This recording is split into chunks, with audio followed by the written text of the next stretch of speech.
All right. Hi, guys. Hello. Welcome to the very first episode of Let's Get Real. I'm here with Crystal, and I'm going to have her introduce herself in just a moment. But first, we're going to start out every episode with Crystal's idea, which is a WTF moment.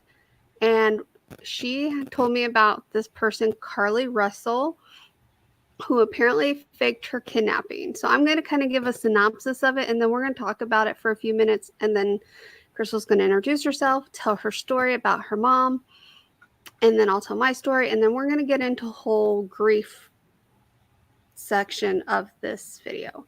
So, synopsis. Apparently, Carly Russell on July 13th disappeared after calling 911 to report a toddler wandering beside a stretch of interstate. She returned home 2 days later and told the police she had been abducted and forced into a vehicle. Russell told the detectives she was taken by a man who came out of the trees when she stopped to check. Sorry, I cannot read. To check on the child, put the car and an 18. Put oh what? It was an 18-month-old toddler, right? No, well, it doesn't. It just says taller. Um, put in a car and an 18-wheeler truck. So Oh, apparently she 18-wheeler truck. was blindfolded and held at home where a woman fed her cheese crackers. Authorities said at a news conference last week, at some point, Russell said she was put in a vehicle again, but managed to escape and run through the woods to her neighborhood. So that is the story. Well, Now, spoiler alert, she bought her own crackers. so apparently, she confessed through her lawyer. So I'm thinking she gave the lawyer permission to go to the police with this information, but apparently she confessed through her lawyer in a statement read by police on Monday. Um, she was not kidnapped, did not see a baby on the side of the road, did not leave the city, acted alone. Russell apologized and asked for prayers and forgiveness as she addresses her issues and attempts to move forward, understanding that she made a mistake in this matter. So she was apparently charged with false reporting to law enforcement and falsely reporting an incident, which are just misdemeanors. And so the chief of police is kind of frustrated with that all she's able to be charged with is misdemeanors, but I'd be based, frustrated too. based that's all the law will allow at this point is charging her with misdemeanors. Um so When you okay, want so to do more than spank your kid. apparently this made national news. I don't watch the news, so I didn't know about it until Crystal told me. And I'm sorry I'm laughing, but that okay. It's just that it's I don't know if I said where it was. It was in Alabama. And the Attorney General of Alabama, Steve Marshall, said that he does not see this as a victimless crime. There are significant hours spent, resources expended as a result of this investigation. Everyone was into this. The chief of police um, they've not figured out where Russell went during the 49 hours she was missing. They plan to talk to the Attorney General's office about recovering some of the money spent on the investigation. So basically, where I see that as is the state of Alabama is most likely going to sue For their money. Carly Russell for the money that they used to try to find her.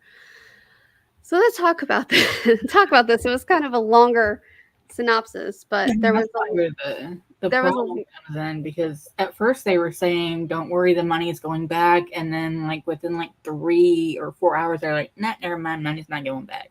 right. And so it's like, why not? So I agree with the chief of police. Misdemeanors, maybe higher misdemeanors than what she got. I definitely think she deserves jail time because now she wasted their time when they could have been out doing, other investigations on actual crimes. She wasted their money. If not a different misdemeanor, a low grade felony at that. Mm-hmm. Because Something that's actually going to stick with her. right, because here's the thing: if you commit perjury on the stands, you go to jail. It's a jail defense. But her misdemeanors might not land her in jail at all. She's probably going to get some sort of probation, a slap on the wrist, have to pay a fine, and then of course she's going to get sued to tarnations and be broke the rest of her life because she decided to be an idiot. Also, I really want to know where she went for 49 hours because I can almost guarantee you they probably went to her home to check to see if she was there because why wouldn't you? She was hiding in the trees eating her crackers. And I almost here's my thing. I almost wonder if there's a family member that she was going to try to ransom. You know what I mean? Get some sort of ransom money from, and then she realized that that person's not going to pay for me to come back home. I don't know. There's why would you kidnap yourself? Why? I mean, I don't know. Who thinks up with stuff like that? Like, is that a new thing? Like one of those TikTok things or whatever? Like those new trends where they're trying stuff out? Like, I who mean, does that? we all know from well, we know because we grew up in the age of basically taking care of our damn selves. But these kids on TikTok, oh my god, I really that's a different story. We're not talking about that. So No, not yet. Not yet. We're not on that one yet. It was yeah, just like, we'll get there. where do those ideas come from? Because Right. Yeah. So where do you get the idea? And then we kidnap myself, call it in, and waste people's time and money.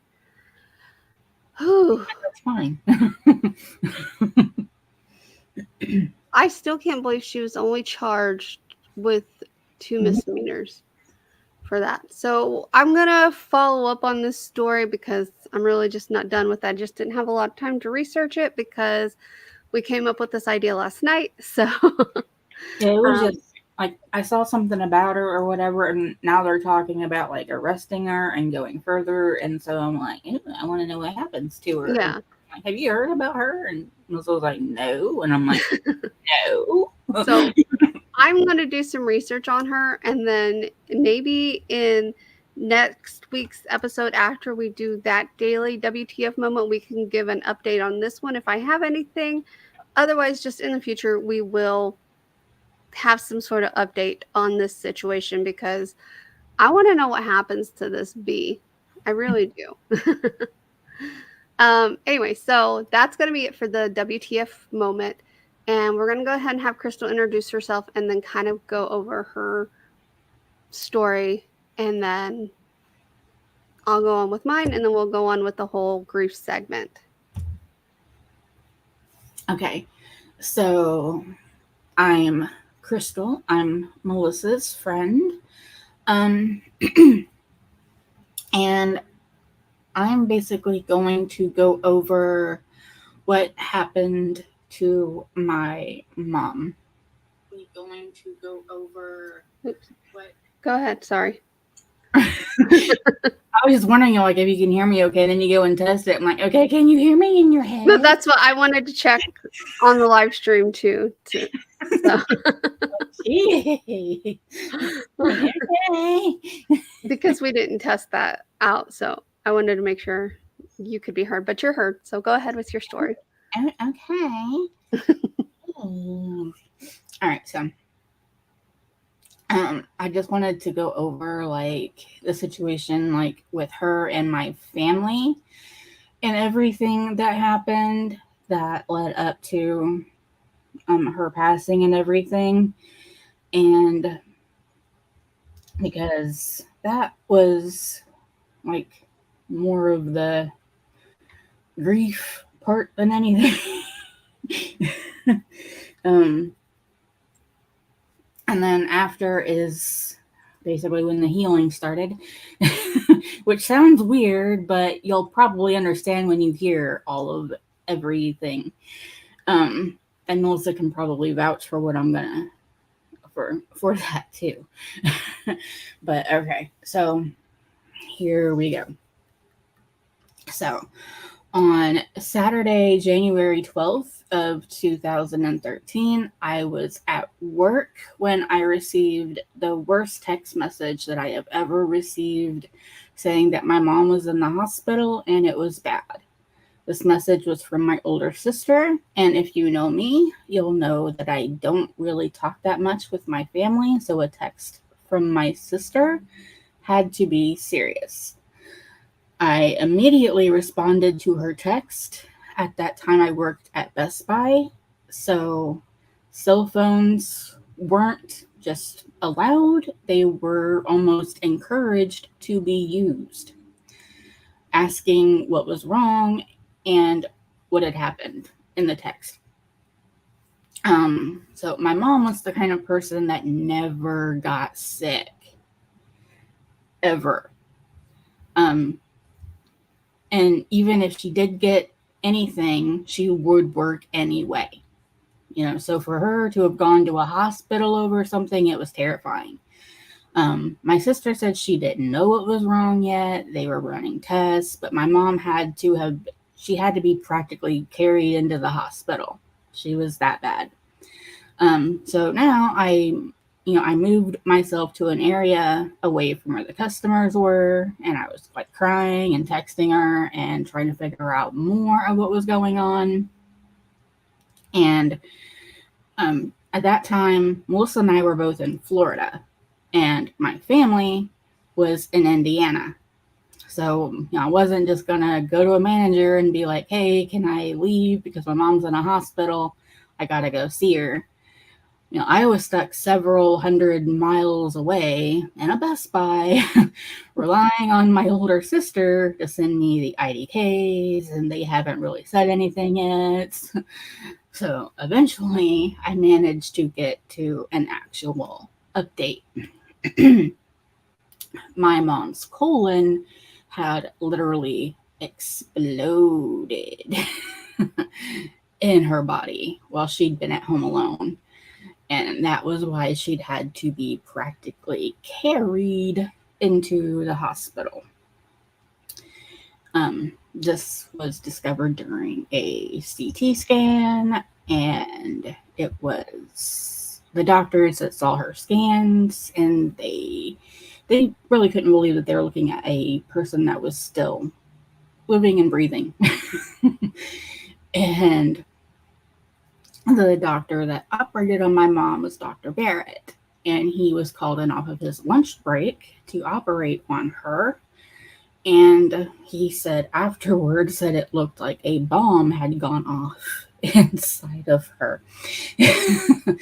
And my mom was a CNA, and she was known to converse with doctors and nurses about medical things pretty openly, and she would do shop talk, finger quotes, you can't see them, but finger quotes, with them about her wounds and her care. So it wasn't uncommon to hear them talking like kind of crass about things like that. Like when she would talk to anyone who would listen about her wound care routines and what it was like, when her wound was still open and how long she had to be left open after her surgery, and medical. It's like, if that's for anybody, that's how she was. That was my mom. Melissa remembered, that was my mom. Anyway, so obviously she made it through the surgery, and afterwards we found out that what caused it to happen was cancer, colon cancer stage 3B. At this time, since I was in Florida still, I called my mom every single night And Melissa can vouch for that. She would be like, oh my God. Yeah. But it was like a 10 p.m. time slot that we tried to maintain. And I do mean that every night I was the only one of her 3 kids that did that. And I honestly did it before the hospital and cancer and everything, but afterwards it was something that I was not going to miss no matter what. And now, I mentioned that my mom left the hospital with wound care needs, and she was straight out of a massive surgery. She needed to have someone with her at all times when she went home to help her take care of herself until she was able to get back on her feet and to take care and take her to the wound care clinic. She didn't have to worry about our dog anymore, because almost right after my family found out how bad off my mom was, they gave our dog back to the breeder. And that's all I'm saying about that, because you don't want me to open that can of worms today.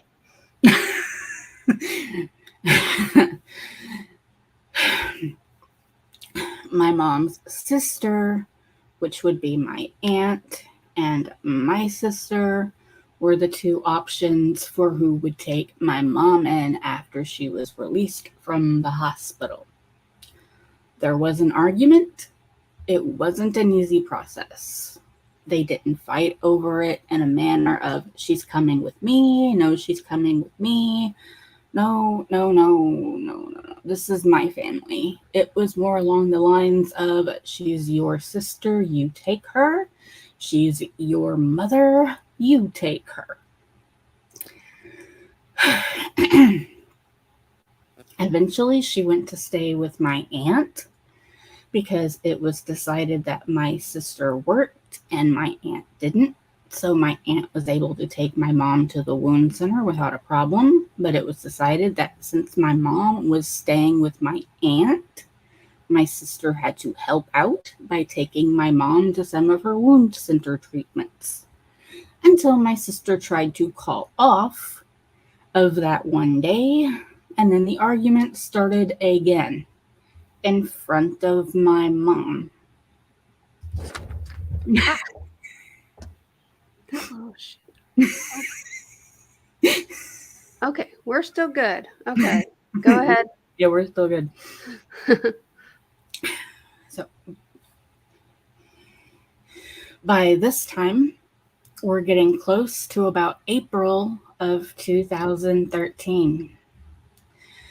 During one of my nightly talks with my mom, where she has not once told me about how she's been getting treated by our family, she asks me if I'd want to see her. I ask her if she's kidding. She tells me that she's not, and that she's planning a trip down with just her and my sister. She said that she was feeling a lot better. My sister could do the drive with no problems. My mom absolutely hated the idea of flying. She never got on a plane. It was a phobia that she never conquered. And so, she said that they would be down in a few days. I was like ecstatic about this. And when they arrived, they did not get to see Melissa because she was on a trip with her parents, and I think it was to Tampa at that time. Yeah, we went to St. Petersburg. Yeah. And so it was just the 3 of us for a few days. My sister left my mom and I to have time, just the 2 of us, which I was grateful for. And once we were out, Melissa probably wasn't so grateful for it, though, because my sister ransacked our room while she was alone in it and stole some things, which I didn't know until after they were gone. Different story, different time.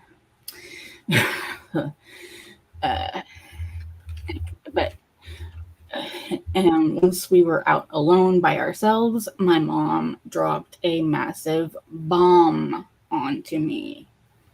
because, as I said, she had not been talking to me. She said that she wished she'd just died on the table, or unalived, I guess. I'm not like, I'm bad at the YouTube stuff. She said that she wished that she had just, on the table. I asked her what she meant and told her not to say things like that, because why would you want that? And she said that I didn't understand what it was like back at home, and that she really did wish it because she'd become such a burden on the family. I told her that that wasn't true, that nobody saw her as a burden. How could anybody see her as a burden? And that was when she told me how they fought over who would take her to the doctor, who would take her in when she needed, people to help her. And, to get her wound taken care of. She wasn't even able to drive because she had a huge machine attached to her that, drained stuff out. She wore like a purse at all times. She even named the thing. I wish I could remember what she named it. It was just some random name that she made up with my aunt. And I wanted to cry when I heard how they were treating her and making her feel. She was dealing with so much, and she was just about to start treatments for cancer. She hadn't been allowed to start treatments until after, her wound healed up from the surgery. And she was still healing while she was visiting. And this was in April. And this happened in January. But they were finally going to be able to get her started around May. Once she had the machine removed and everything. So I could not believe that our own family would add stress to her rather than do what they could to help her remain calm and feel like she had people supporting her, that cared for her, and wanted her to get well. So I told her that I was going to go home, that I would talk to Melissa and figure something out, and somehow we would make it work out and I would go home. And I would take care of her. Where was I? Oh. And we could just go back to her house, and I would drive her to the wound care center and her cancer treatments, and I would not say anything about it. It didn't matter what day they were, what time they were. I'd make sure she got to where she needed to be.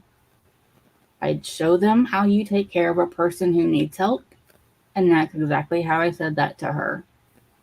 And that is what I did. I think I spoke to Melissa in advance on the phone about what I wanted to do, and then once she got back from our trip, we started to discuss it. I can't remember if we talked about it on the phone first. I can't remember. It's been so long. But I do know that I discussed it with her before I discussed it with my job. Before I put anything actually into place. It was something that we agreed on, and she said that I needed to do it before I actually did it, so I didn't just abandon her in Florida. And then I did the FMLA and left my job, and then that ended up being something that was pointless. Okay, so, and then on May 6th, 2013, I drove back to Indiana, and I landed myself with the worst ear infection. This is kind of just something off, I remembered it. It's I don't know what caused it, but it was awful. It started in the left ear, went to the right, and I do not recommend that. Oh my goodness, it was bad. So a day or two after I got back, my mom and I went to the wound center. She'd had the machine removed since she'd been home. So, and before I'd even gotten there, so I never, dealt with her having it while I was at home. And hey everybody, sorry, I'm just into my story. I keep losing my place.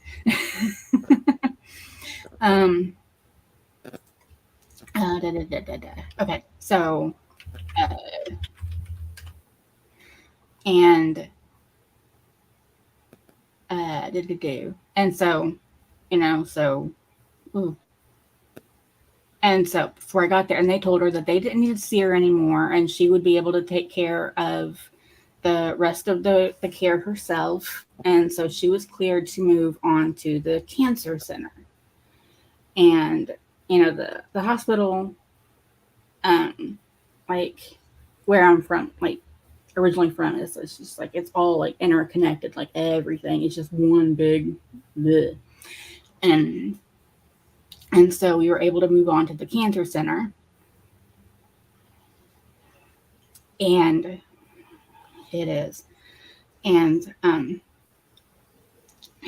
so since I had the FMLA to be her caregiver, we took the paperwork to the cancer center after that and signed all of the papers and everything so that I could be with her during her treatments and acknowledging that I was going to be the one taking her to them and all of that stuff, and how I left my job in Florida to be there, yada, yada. Some of these things are a bit hazy, so I'm sorry if it's not like entirely accurate. But the gist is I left Florida to take my mom to her treatments. I signed a paper at the cancer center to show Florida that I went to a cancer center, FMLA satisfied, the end.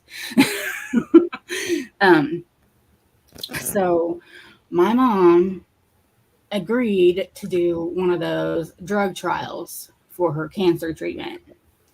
And it gave her like 2 or 3 times the chemo in one dose. So she had fewer treatments, but stronger chemo. I warned her against stuff like that because she was not a young little racehorse anymore. But she insisted on doing it because after the way my aunt and sister had fought over taking her to the wound center and everything, she didn't want to see it happening again with her chemo treatments when she had to go to too many of those.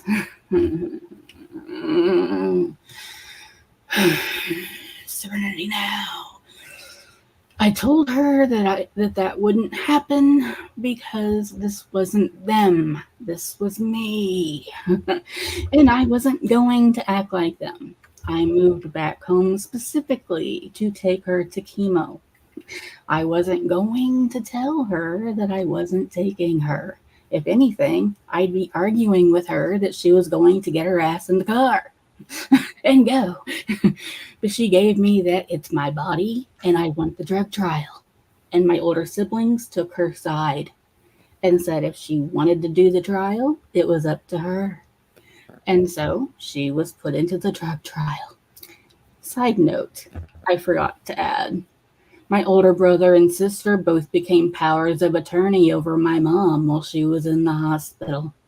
I was in Florida at this time, so I wasn't included.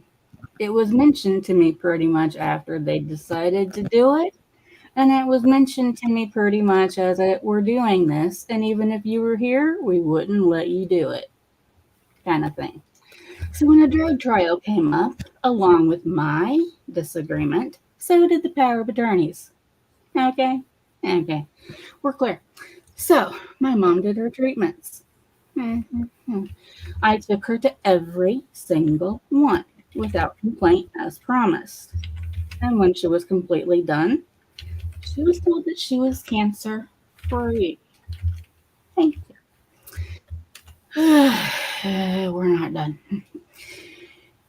Since she had done the trial, this puts us around the end of July 2013. She had to undergo scans every 6 months. So we skip ahead to July of 2015. So she was good for about 2 years. And then they saw something. Technically, they had noticed something in a previous scan, but it was really tiny and they didn't know if it was really anything or not. So they decided to wait and see what happened in July, and surprise, it grew. Doctors. Okay. This is why we're not talking about the cancer doctor that much. And you'll find out. So, he was not a favorite. Okay. So, we get the results, and they believe her cancer is back, and that it's in her pancreas now. She's now upgraded to stage 4 since it's spread, and now there are talks about seeing a specialist to have the tumors removed. My mom wanted Dr. Barrett to do the surgery too, since he had been doing all of her other surgeries. And when I say other surgeries, she'd been left with an ileostomy after the first one. And so Dr. Barrett had been working with her during this, the skip ahead wasn't just empty time. Like, she'd been having stuff done. And so and one of the big goals was being able to, you're having a lot of feedback, just so you're clear. You're moving around and static. I can hear it. Okay. You're causing feedback. Thank you.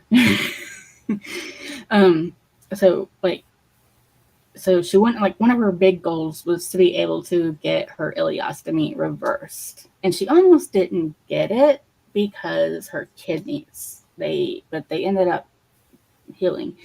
And so when she asked Dr. Barrett to do her pancreas, he was like, well, I do know you like a roadmap, I guess, but I wouldn't touch a pancreas. That takes a better man than me. I told you they had a rapport. So, like, I've been jumping around, so I'm going to slow down and basically cover, like, the last little bit of that. So, we discovered the reoccurrence in July. She needed a biopsy first to determine where it was and what the game plan was. And during that time, she was really, really worried about being able to have her ileostomy reversed because there had been what the decisions were prior to this, like because that had been what the discussions were prior to the scans in July. Was just taking it down.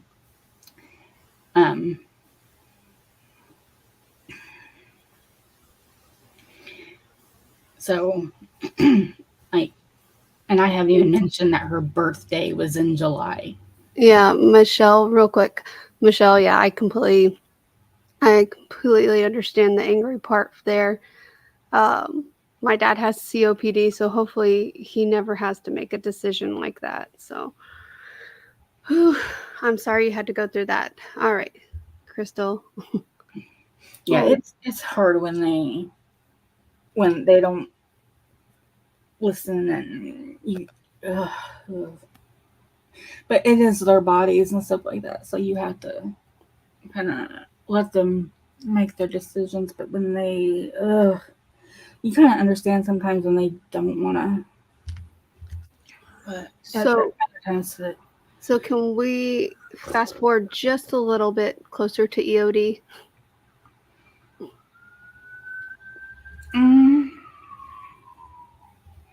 You're going to take out a lot of this, like, stress on me. What is this? I don't know.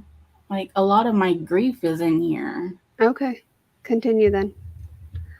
How much time do you need for you? Well, we still need to talk about the actual grief process. So I know, but I just you're gonna, continue. My story's real quick. You already know my story.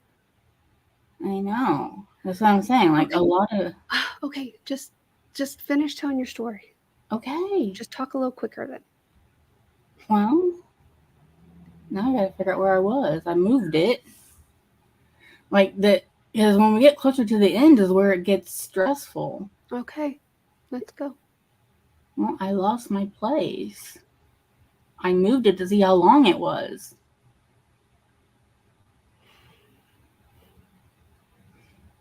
Okay, we're really on. Okay, pancreas. Okay. Okay, so I haven't even mentioned that her birthday was in July.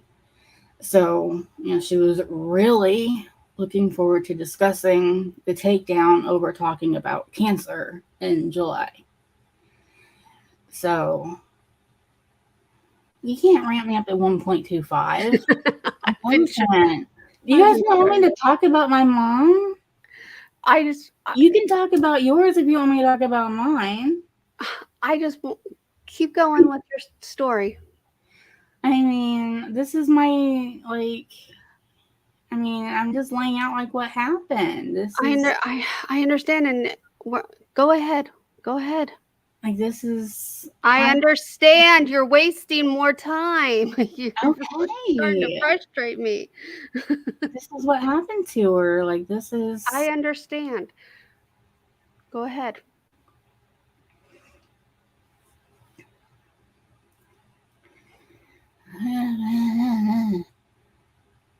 So a biopsy had to be scheduled just to make sure it wasn't scar tissue or something that was forming.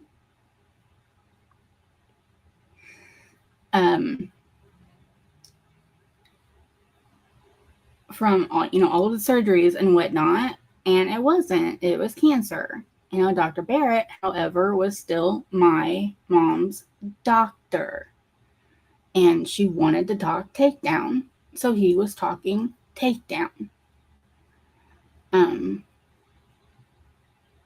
Dr. Raphael was her cancer doctor, and it may seem heartless and weird to say that, but Dr. Barrett was her doctor, but she would say that. She had a better relationship with him, and they had a better rapport. They joked about how he sliced and diced her and how she'd be a human bomb and all of that. But, the cancer doctor was just, these are your scans, this is your chemo, come back in 6 months. And then when the cancer came back, he was robotic. Cancer means biopsy, then you remove the cancer, and then you have chemo, and then you go from there. And my mom was like, where does my takedown fit in? And he didn't want to hear that, but Dr. Barrett would. And then he would tell her that takedown went in wherever she felt like she was ready for it. And so he told her to focus on the cancer, and then he would fix her like he promised to. And then when we got the date for the specialist in December, he gave my mom a choice. He said that she could either wait until after the surgery for the cancer and she healed from that, or she could go ahead and have the takedown now, since I think at that time we were in August, and then she'd be healed up for December, or she could, or she could wait. And so she chose to go ahead and have the takedown done. And takedown is when you have your ileostomy reversed. Yes, and so she would have her small intestines reattached back to what was that little tiny bit left of her colon, which she barely had anything left. So she would be able to function at least a little bit normally there again. But she almost missed out because, her kidneys. But she was able to have that done, and then she actually healed up faster than we expected her to. And then we get to December 17th, 2015, 2 days after my birthday. And my mom has her surgery to remove the cancer from her pancreas. We were told before she went in that this would be an all-day surgery, no less than 8 hours, possibly 10. Because of how delicate the area was, they were dealing with the pancreatic duct and the areas surrounding it, and massively difficult to work with and easily fatal if a mistake is made. I'm in the waiting room with my siblings, aunt, nieces, nephews, and we're all just waiting with cell phones, tablets, whatever, trying to pass the time, thinking we have an entire day to wait. And then probably a little over an hour or so later, if that, a nurse comes over to my niece and I. We're sitting at a computer looking at like Facebook or something, and then she's just like, "Oh, hey, your mom is out of surgery now," and she's all chipper and everything. Like, this is great news when it's not good news, not good news at all. And I don't think we even acknowledged her. We just like looked straight at my sister, her mom, and we're just like, she said mom's done. And they all look at us, and my sister's like, "What do you mean done?" And at this point, the nurse that was like still there, I point at her, and I'm like, "She said mom's done." And that was when I had just unleashed my sister on the nurse. I'm so sorry, to the nurse, because you don't unleash my sister on anybody. You just, no, you don't unleash my sister on people. So my sister, she went into a rant about how the surgery was supposed to last 8 hours and we'd barely been here one. So did she even have the right family? Because we were waiting on someone that was having an all-day surgery. And if she was done now, had they actually done what she was supposed to have had? Was she okay? Where was she? Was she alive? It was an 8-hour surgery. Did I say that I'm sorry? Because I'm sorry. I'm shocked my sister didn't pull out of her power of attorney at some point and say how she was in charge of everything in that room. But, I do think I remember asking about a different surgeon doing it if the first one couldn't. I mean, you don't know my sister. My sister's like Karen's older sister. And if there was a level above Karen, that's where she resides. She doesn't ask to speak to your manager. She just becomes your manager and everyone else's manager. She's that person. So another nurse comes in and starts saying the same thing. Surgery is over. She's in recovery. She's fine. Second nurse asks for immediate family only to follow her. So we go to speak to the surgeon, and it's just my siblings, my aunt, and I. We all go into the room. My nieces and nephews wait. And, surgeon comes in, and he just tells us there was nothing he could do. It wasn't localized. It was everywhere. My brother asks how long. And and the surgeon's like, "I don't want to give you a number, but I guess if I have to say, probably 6 to 9 months." And she had 3. And yeah, that's the beauty of cancer. And I wish I could say that they were the best 3 months of her life, but my family did what my family does and helped to turn them into some of the worst months. My sister ruined Christmas single-handedly. She came over in a mood. And apparently her husband hadn't given her the gift that she wanted. So when she came over to our house, I was still living with my mom through all of this. Basically, like, she came over, she was yelling and screaming at everyone about everything. She yelled at my nieces and made them want to leave almost as soon as they had arrived. And they are the type that scream back at their mother if she yells at them, a trait that they definitely got from her. One of them specifically.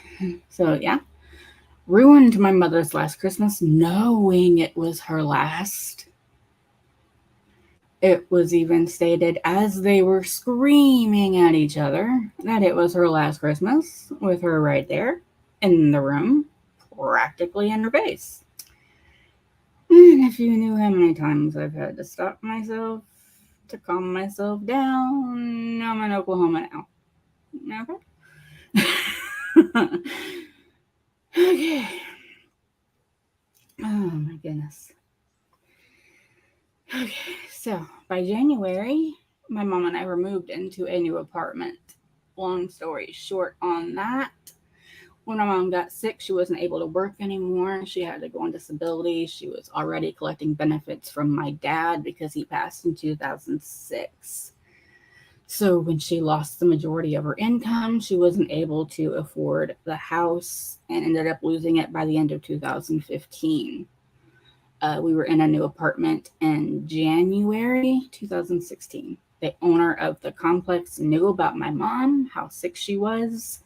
He knew that I had zero income because I was going through health problems of my own, because mine actually started to decline not long after I got back to Indiana. So we had an agreement that we could live there until she passed. And then I had to leave within a week after her death, unless it was the beginning of a month. And then I had until the end of that month. So that happened in January. Another lovely part of January, because, a month can't be good. Another part of January was that my oldest niece decided to put my mom in for an adult Make-A-Wish trip to Disney World. She had a little boy that was about 5 at the time, and she believed that Make-A-Wish trips were for families and that if you nominated someone for them, you were guaranteed to go. And she also listed herself as my mom's caretaker to seal the deal.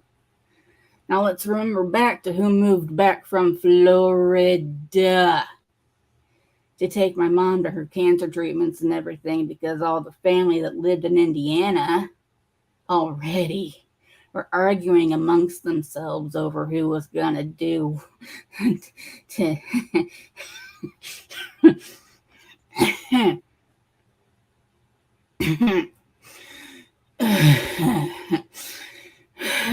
who was going to take her because they were too far away from her.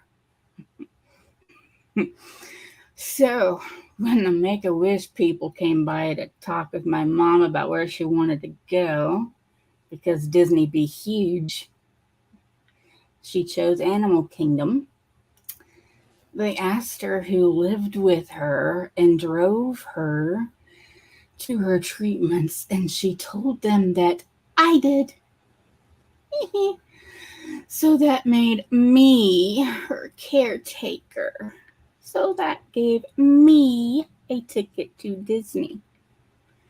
It was pointed out that we could have a driver, so my sister volunteered her services. But from there, money was tight because this is it's Make-A-Wish. It's, And they said that if my mom felt like she needed a nurse, we could have one if we had one. Both of my nieces were CNAs, and at that time they actually were. Remember, only one more person can come. One niece has a child. One at this time did not. Which niece went to Disney? The one that set this all up, or the one that didn't? Yeah, she was pissed. Karma can work fast sometimes, huh? I know. Aren't you just so happy that you wanted me to talk about my mom? I wanted you to tell her end of life story. Okay, go ahead. We hadn't been on for like an hour yet. Okay, go ahead.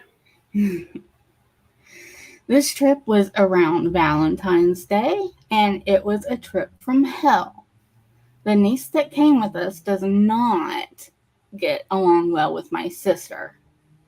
She's the one that got in the screaming match with my sister at Christmas. On this trip, she kept taking off with my sister for a lot of shopping trips, or to go swimming, or whatever. And remember, she was there to essentially work. She was the mom's nurse, and this wasn't a vacation for her, but oh, how she took one with her mother. And my sister, the smoker, needed a smoke break every 2 minutes. Every line was too long because she couldn't have a cigarette. My sister didn't want to push my mom's wheelchair because it hurt her hands. My niece, for whatever reason, couldn't or wouldn't do it. So I was left trying to do it, even though my mom was telling them that my back was bad and I shouldn't be pushing a wheelchair since that's what my niece was there for. My mom ended up crying, wishing that she hadn't gone on the trip because she felt like a burden again. I told her not to worry about me, that I was fine. She wasn't a burden, and she should just be enjoying her time at the park. But honestly, Christmas and then Valentine's Day, my sister was on a roll. The weeks following our return from Disney, we saw a pretty rapid decline in my mom. By early March, we were being instructed on how and when to call hospice care. I was in complete and utter denial. We'd been told back in December that we had 6 to 9 months, and it was only March. 3 months wasn't 6 months or 9. It wasn't even an option. I was reminded how we'd been warned about taking the Disney trip, how she'd been too weak to go, but everyone wanted to go, even her, so we went anyway, as one last-ditch effort to make some good memories before she passed away. We obviously never met ourselves before. So we started making the phone calls and getting people in to see her while they could still talk to her and say their goodbyes. Melissa came and everything. And she was in really good spirits the entire time. Then she just stopped responding verbally. She'd mumble and you, and then that stopped. And her communication was all the way gone for probably a full day before I even realized it was gone. That sounds bad, but I think I thought she'd come out of it and talk to me again, say my name, give me that patented Crystalline that she was so good at in her mom way. But then it just slammed into me that she wasn't going to open her eyes again. She wasn't going to speak to me again. The only thing she was going to do was finish leaving me. Once that hit me, I just burst into tears, and my sister was there, and she actually asked what was wrong. And I told her that I wanted to talk to my mom. On Saturday, March 26, 2016, my mom passed away. I wasn't actually with my mom when she passed because my sister took me to her beach house. We'd spent the night listening to our mom breathing, and it was that loud, raggedy breathing when a person is very close to passing. So she said that we needed a break. And while our brother stayed with our mom at the hospital, she took me to go rest for a little bit because my sister needed the break.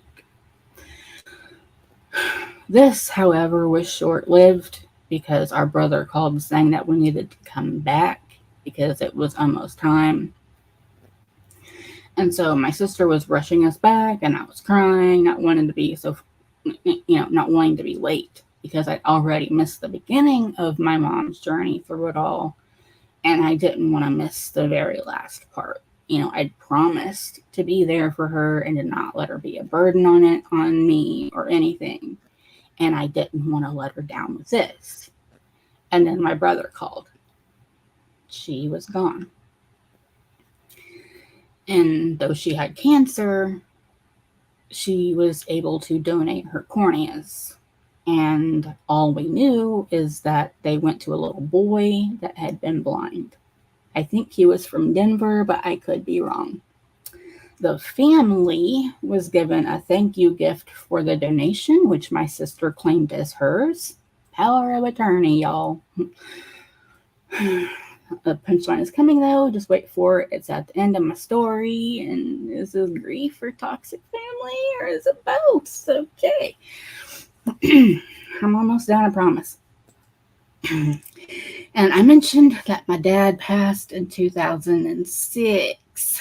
He was buried in the same cemetery as my mom's dad, her grandfather. My niece even lost a child that's buried there because there's a special section for babies. So it's a family cemetery is my point. My mom's mom is in a different cemetery, but with so many family members in that one spot where my dad is in, my mom purchased a plot next to my dad at the same time that he was getting buried. She had it all bought and paid for. All she had to do was not be alive, and then she was good to go into it. We just had to do a funeral and buy a casket, which is where my siblings come in with this next piece. My mom had life insurance, and she had just enough to pay for what she needed because that's what it's for, right? It's for funeral expenses, caskets, burials, plots, all the fixins to take care of a person after they've shuffled off the mortal coil. A plot wasn't an issue because she'd already purchased that, and she told us, this is where I'm going. You put me next to your dad. So she needed a casket and a funeral, and we were told that we could get what we wanted with what she had, but we wouldn't have anything left over. And to me, this was fine. Let's recall I'm having health issues. I'm not working right now. I can't chip into anything, And so hearing that my mom's funeral is completely covered by her insurance is music to my ears. I'm all in, ready to pick a casket and plan out a funeral when, how much is it if we cremate her? I am in Oklahoma now. Oh, honestly, if it was thing 1 or thing 2, I couldn't tell you who asked it. Okay, one of them asked, and that's all I can remember and about the conversation from, because the conversation went from giving our mother a nice funeral that would have ended with her buried in the plot that she paid for to her being a pile of ashes in my living room in Oklahoma with me. And yeah, the power of attorneys were both invoked against me when this was being discussed. Because they were doing this so that I could have money. Because otherwise we were getting nothing. And the joke of it all was that we only got $300 a piece. And now I have my mother. Because I was told that out of the 3 of us, they knew that I wouldn't lose her. And I would take care of her best.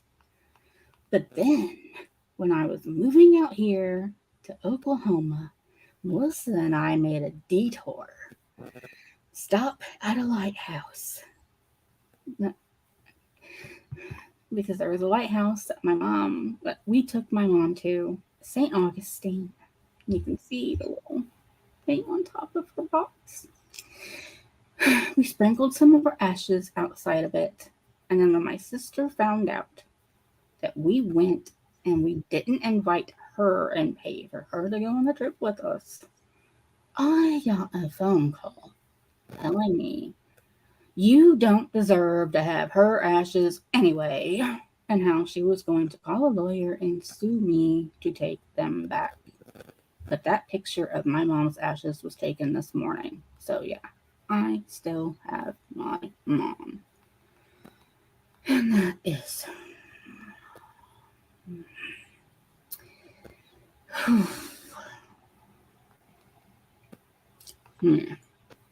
that's the story of my mom and my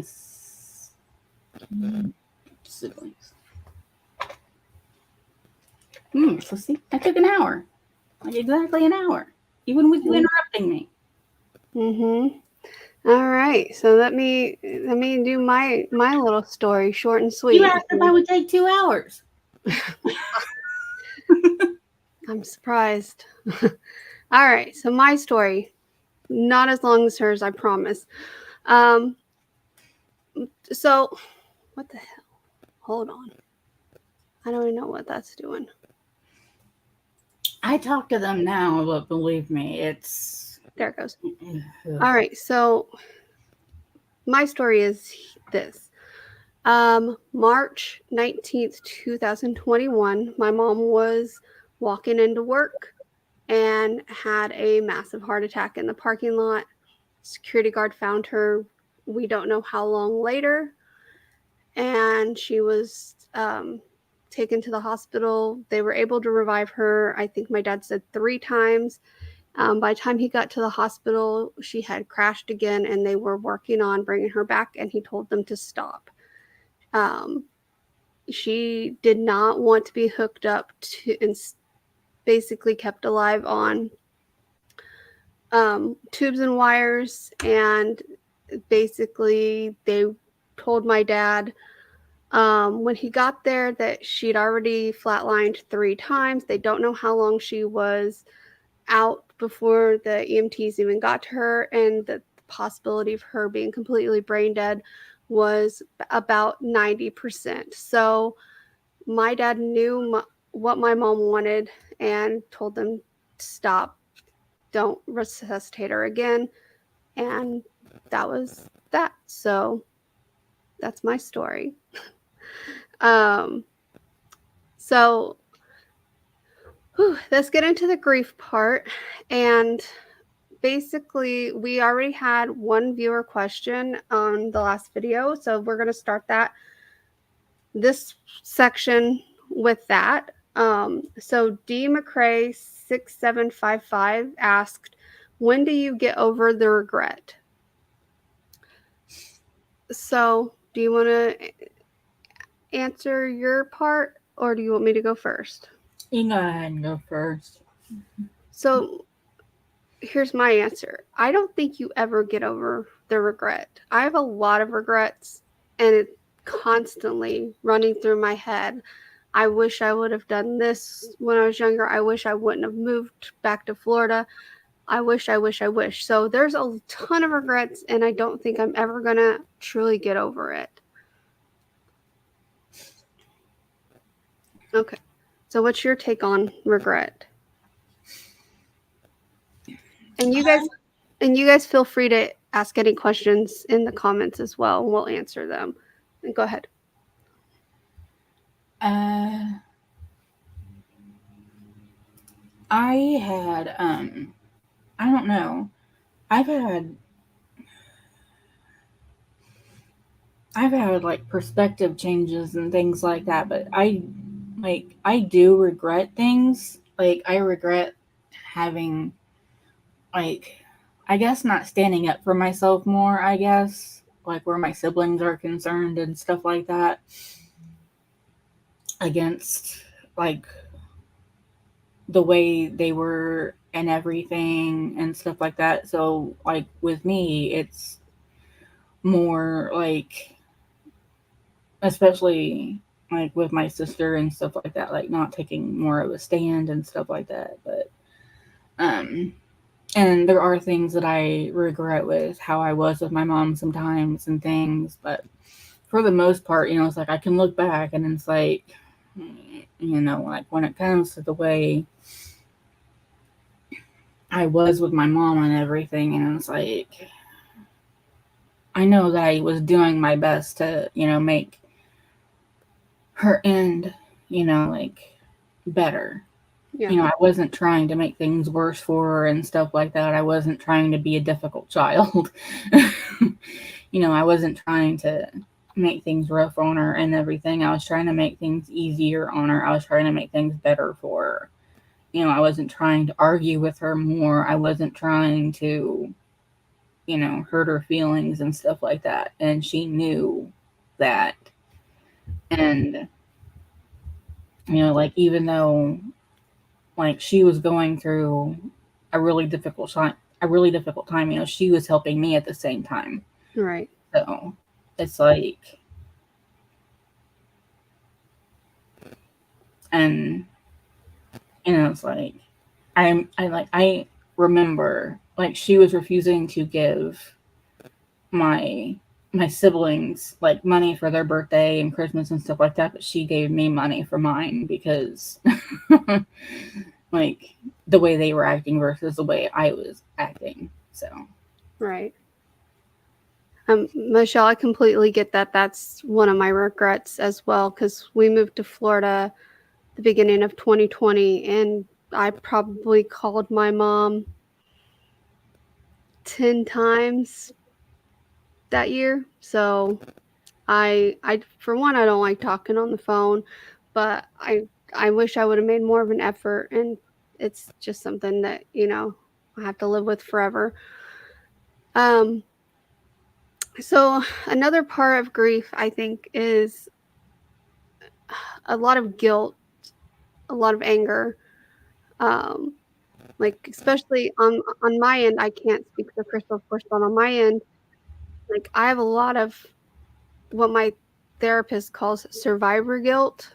I feel a lot of guilt for honestly not being there. I feel like, and that falls into regret as well, because I feel like if I would have never moved to Florida, I would have been there and been able to, make her go to the doctor sooner, make her, but I almost have that too, though, because we were in Florida at the time. It's like I kind of feel like if I would have been in Indiana with her, then maybe I would have caught something sooner. right. It's like she waited until she blew up on her couch.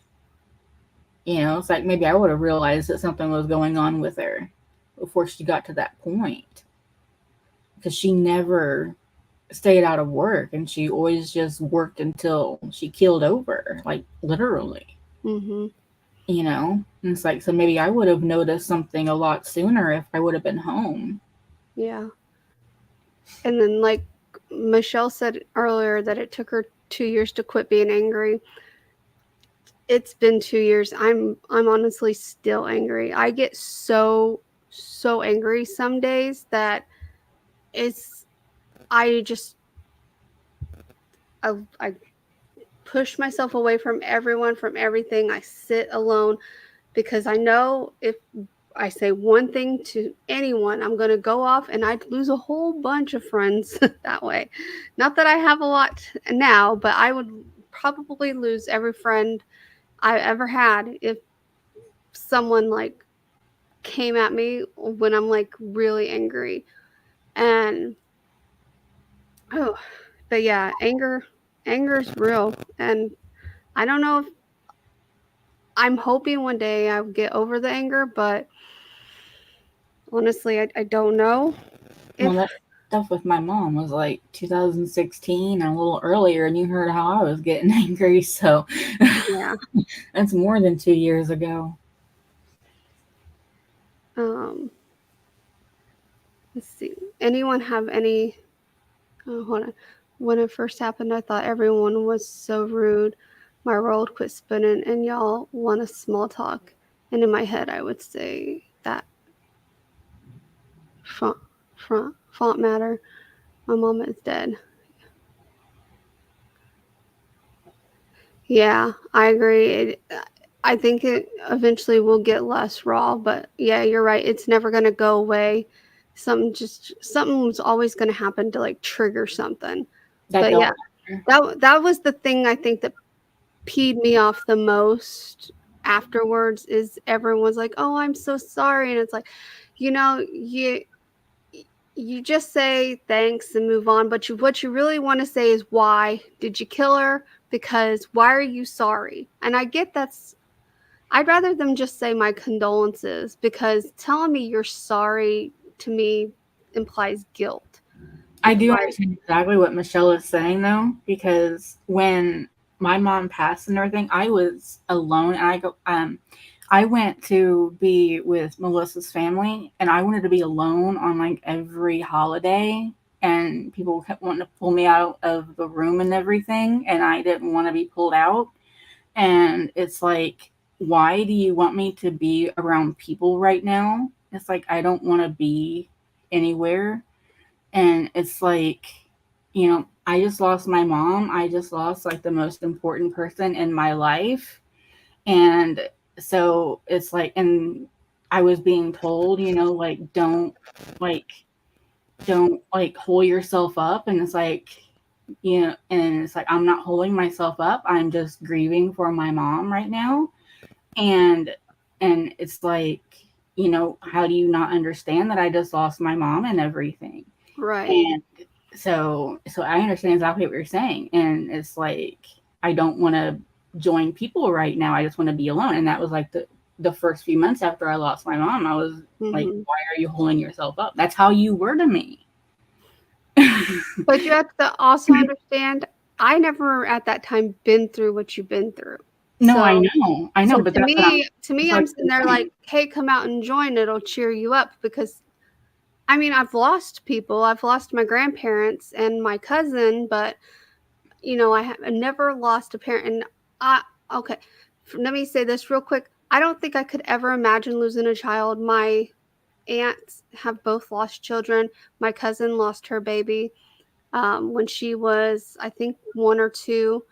And I don't think I could ever imagine that sort of pain. But losing a parent just like takes so much of your heart away from you that, and I guess like that's probably not the same for everyone, because there's some people that are like, yeah, I didn't like my parents. But for me personally, like it felt like half my heart was gone when my mom left. So um I don't know if everyone else has felt that as well.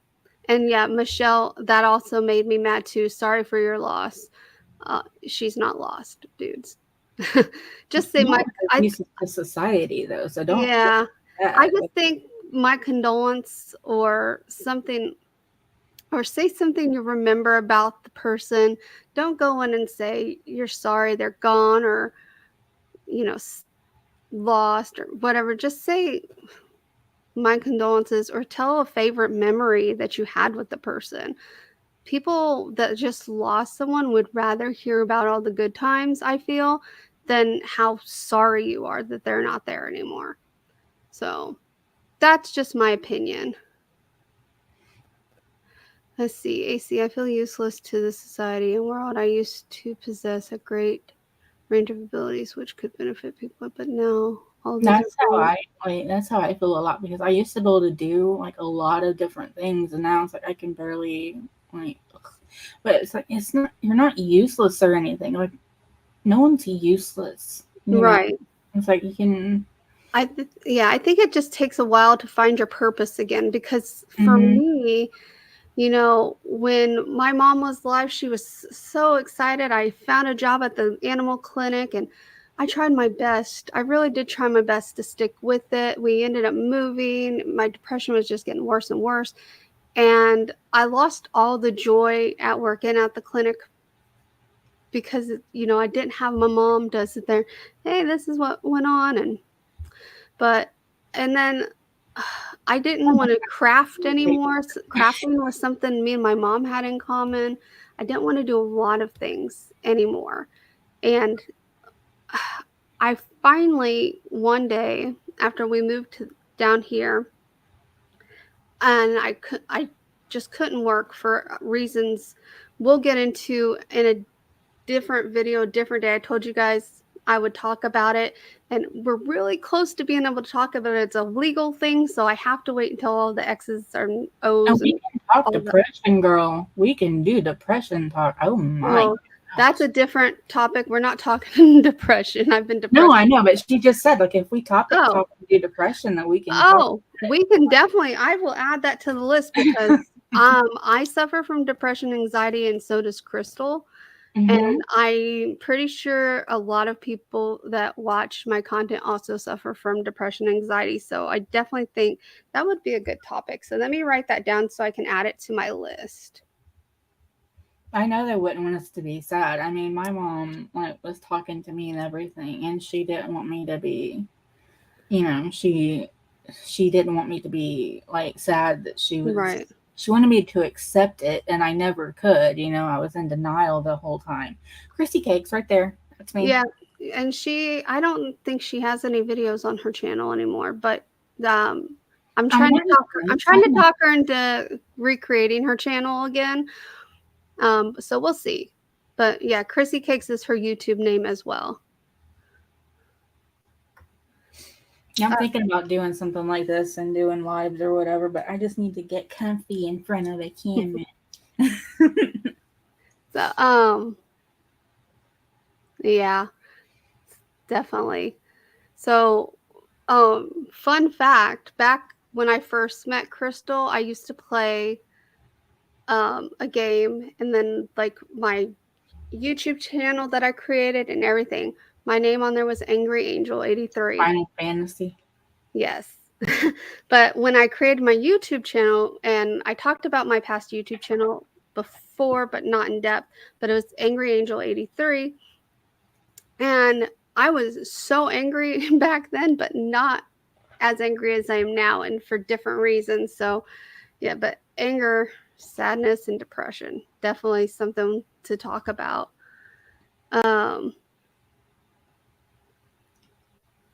What was the name of that? Do you like Crimson? What was the name of that? Crimson Blade. I need to talk to you about. Fun, not about this is not about grief. Real quick, I'm sorry, guys, but I started playing Final Fantasy again not long after my mom passed away because I was trying to distract my mind. And let me just tell you, I missed that game so much, but no one, like, I had to start all over, and no one was at the level that I had to be at. So no one was playing with me because they're all like up here and I'm down here, and so I just quit again. And started playing Sims again. So, but oh, what was I going to talk about? Music. Was there any songs like right afterwards that like you listen to a lot that kind of helped or anything?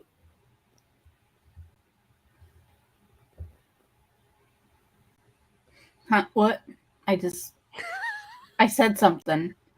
Oh, we didn't hear you say anything. No, it was in the.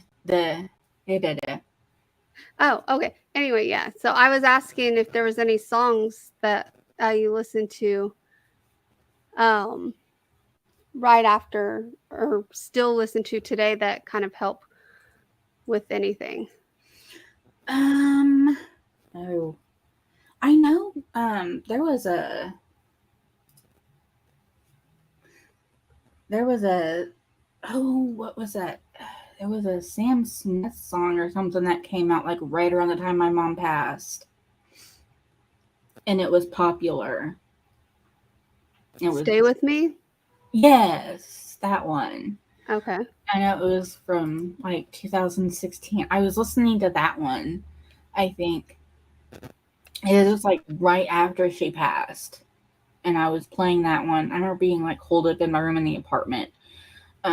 Before I had to like leave, like I remember she passed on Saturday, and then like that Sunday, I holed myself up. Check out 8D or 16D. What's that? I don't know what that is either. You'll have to tell me what that is because I don't know what that is. Yeah, I don't either. Like, I have a whole Spotify playlist dedicated to songs that remind me of my mom or make me think of my mom now, but like when we were driving up to Indiana, we were just listening to music, but the one that like ended up coming on that I just started bawling was the "How Long Will I Love You" by Ellie Goulding. I don't know how to say her name. Ellie Goulding. But that one came on and I just started bawling. And I don't know why, because like I never associated that song with my mom before, but in that moment, like all I could think about was my mom. And so that song um is real special. And then another song that now like I used to have such a different meaning. Like it used to be like still a dedication to my mom, and we played this at her funeral. It was kind of like a dedication for me and my brothers, but it was "The Perfect Fan" by the Backstreet Boys. I cannot listen to that song without crying anymore. Every time it comes on, I bawl. So, I just like I keep remembering how my mom like hated Jason Aldean. Just oh, talking about how like, she'd probably love what's going on with him right now. probably like I guess he like cheated or something on his wife. Like I am like I guess the thing was like she had like he had been with his wife like since like before he was famous or something like that, and then he ended up like leaving her for a fan or like someone new, and so she hated him, and I was like, okay, so. D or 16. Do I just look that up on Spotify that way, or do you have to go to like Google and look up 8D or 16D? I see you say music for divergent or depressed people, but how do you find it? Is my question. I'll have to buy headphones because I don't have headphones. Actually, I do, but I can plug them into my computer maybe. Nope, there's no headphone jack on this laptop. So I'll have to figure out how I can listen to them. Play Cherokee music. Your mom Cherokee?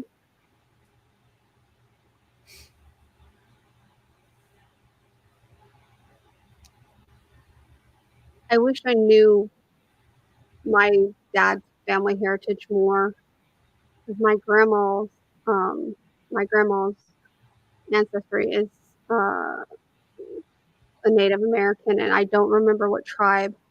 So, cell phone. Okay, well, I'll look that up then on my cell phone. I think my mom's family like was Cherokee.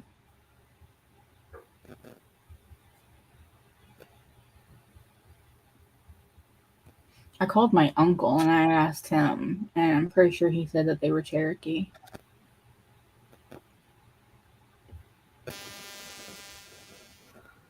All right, so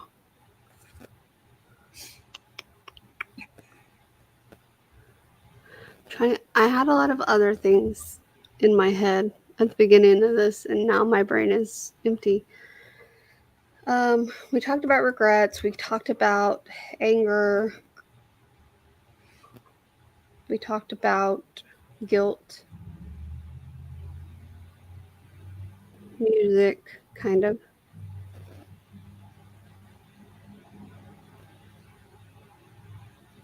Are you playing water somewhere? That was a car driving by. Oh, I got my fan on. Oh, okay. Sound like water running.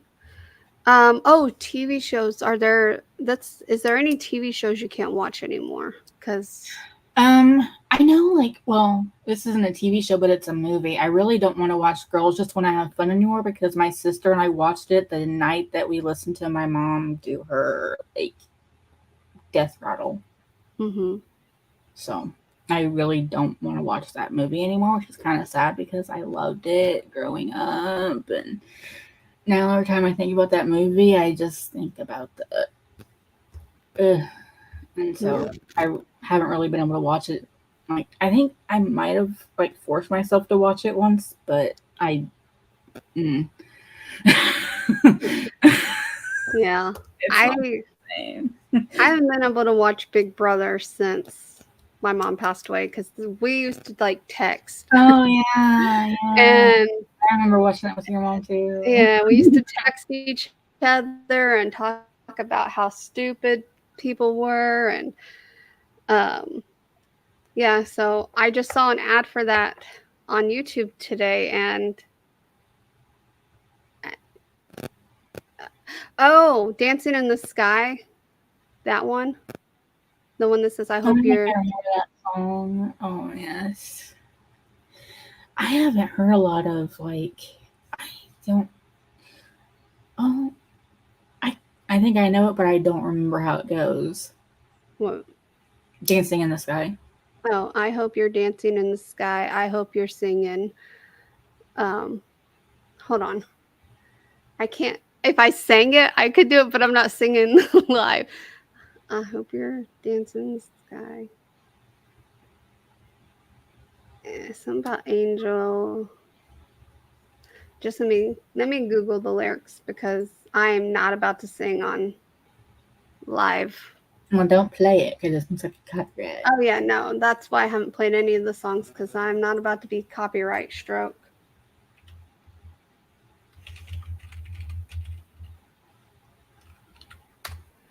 Da, da, da, da. I hope you're dancing in the sky. I hope you're singing in the angels' choir. I hope the angels know what they have. I'll bet it's so nice up in heaven since you arrived. Mm.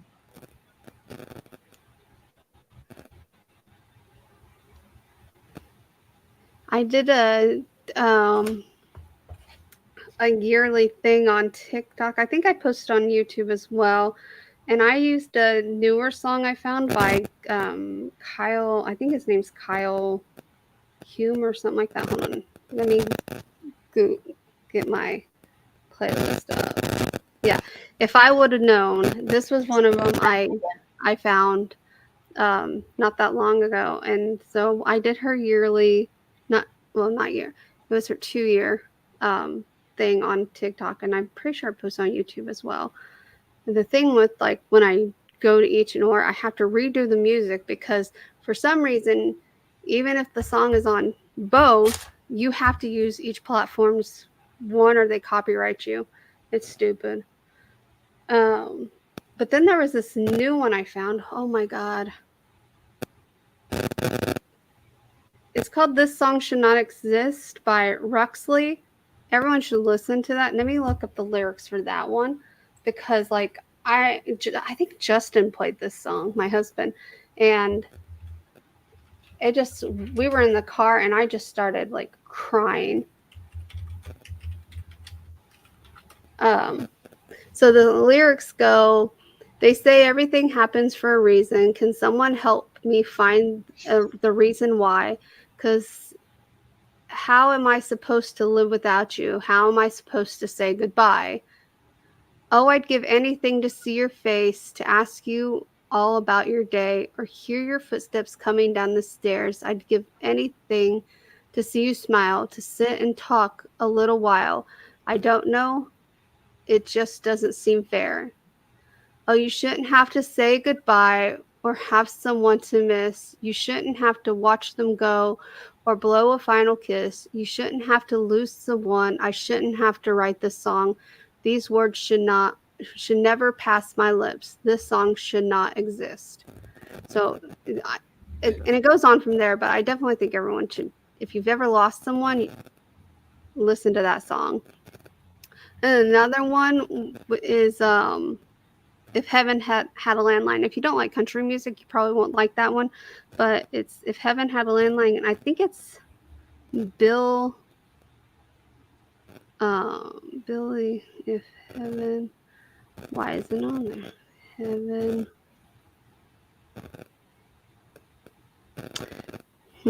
Why is it not on this?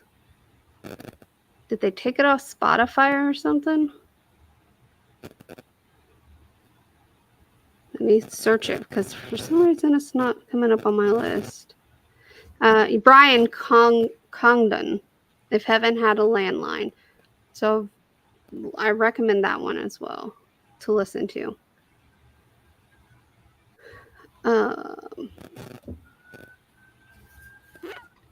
Anyway, this turned into a music review now.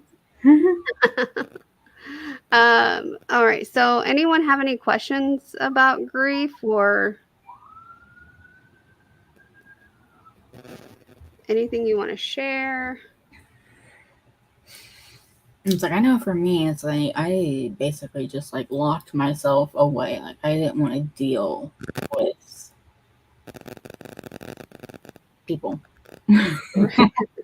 And that was my thing. I just wanted to be alone. You know, like, because I don't know, the people I dealt with, I didn't want to deal with.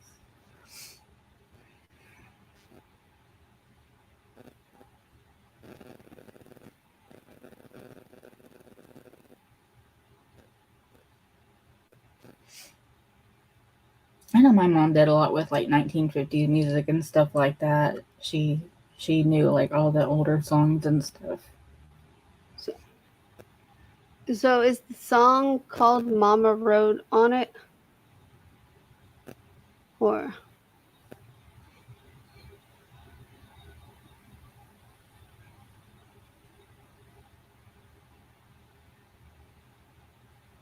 oh, okay, never mind. I see it. You listened to it a lot and forgot the name. Okay.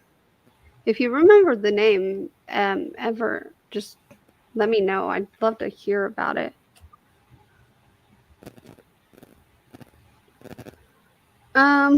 So okay, here's a question. How have things been with your family and friends since then? Grief wise, I guess. I don't really talk to my family that much anymore. Yeah. You know. But if you listen to the beginning, you'll Right. Yeah, I mean, I talk to my family pretty often through text because, again, I don't like talking on the phone. So it's surprising I'm even doing this because I hate talking on the phone. I'm trying to think of more questions that people would normally have. It's like every now and then, like I'll talk to my brother, but he really wasn't, you know, that big of a player in what happened with my mom. But I don't know. I think it's kind of funny. Like my sister sent me a text once, and she was like, "I guess I'll be the bigger person and text you," and I'm like, "Okay." Yeah, your sister's ridiculous. She's a special kind of person.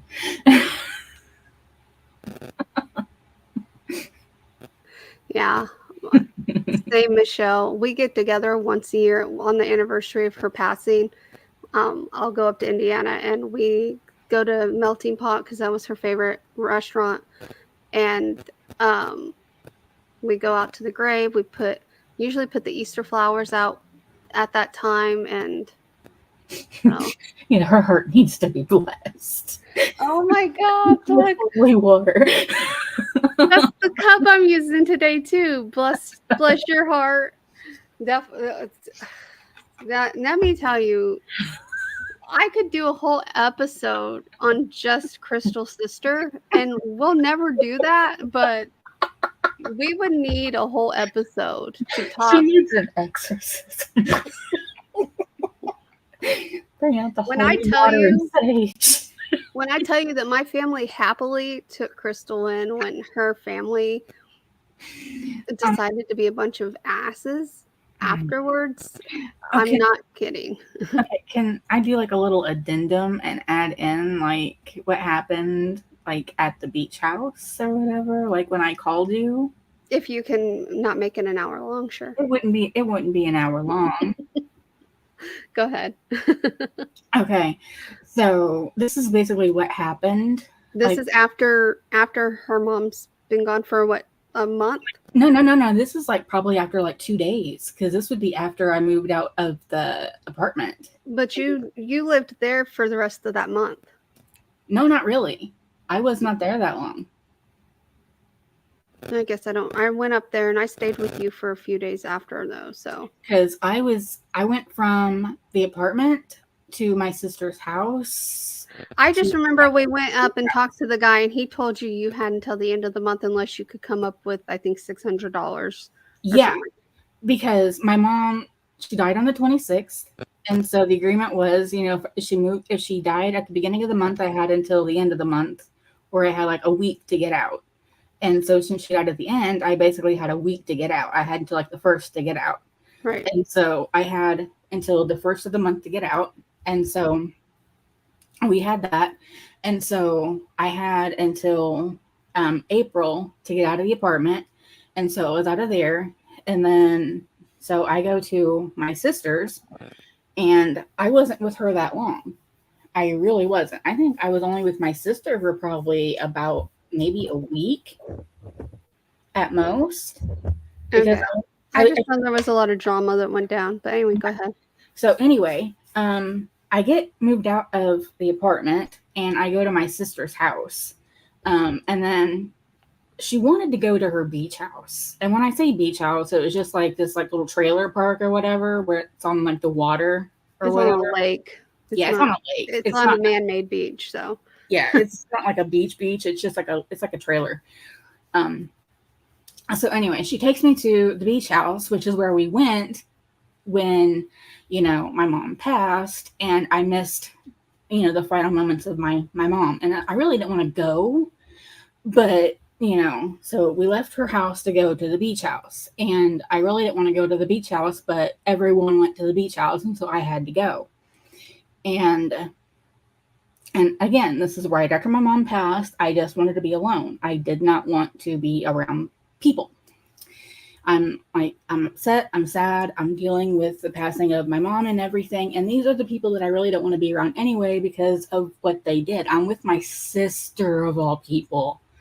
Okay, the one who ruined her last Christmas, the last few months of her life and everything. I'm with my sister, okay?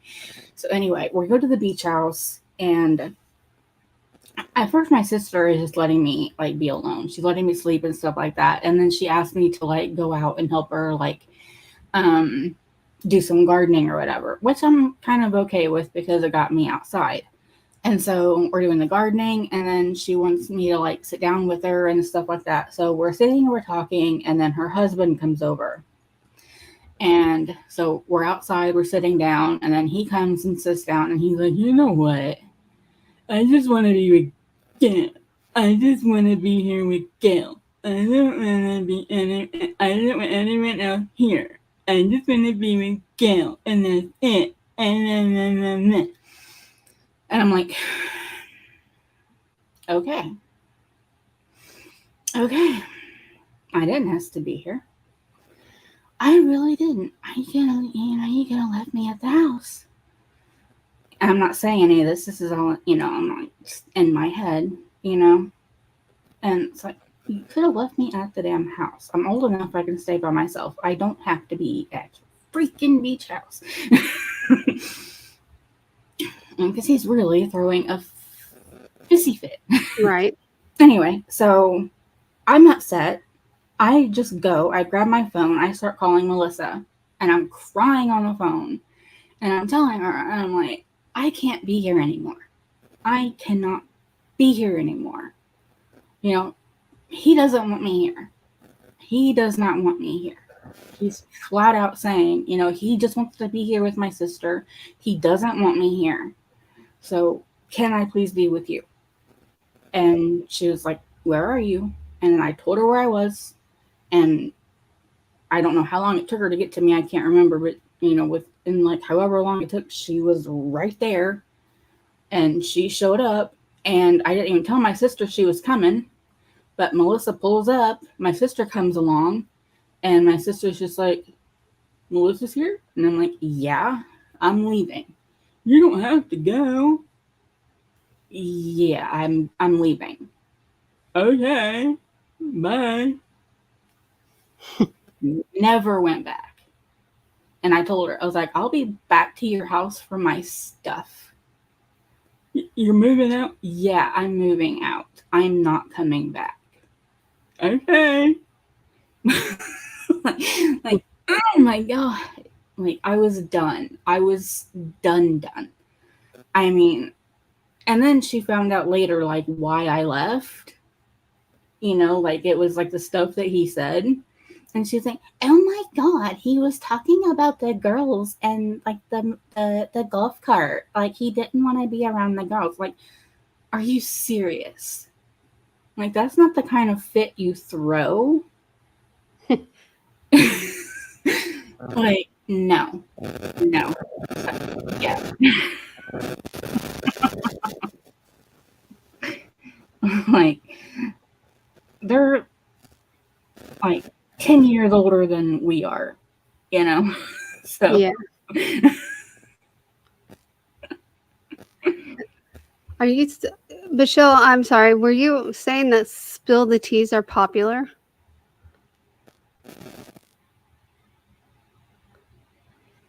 Because we'll spill some tea. Probably not in this video, because this one's supposed to be about grief.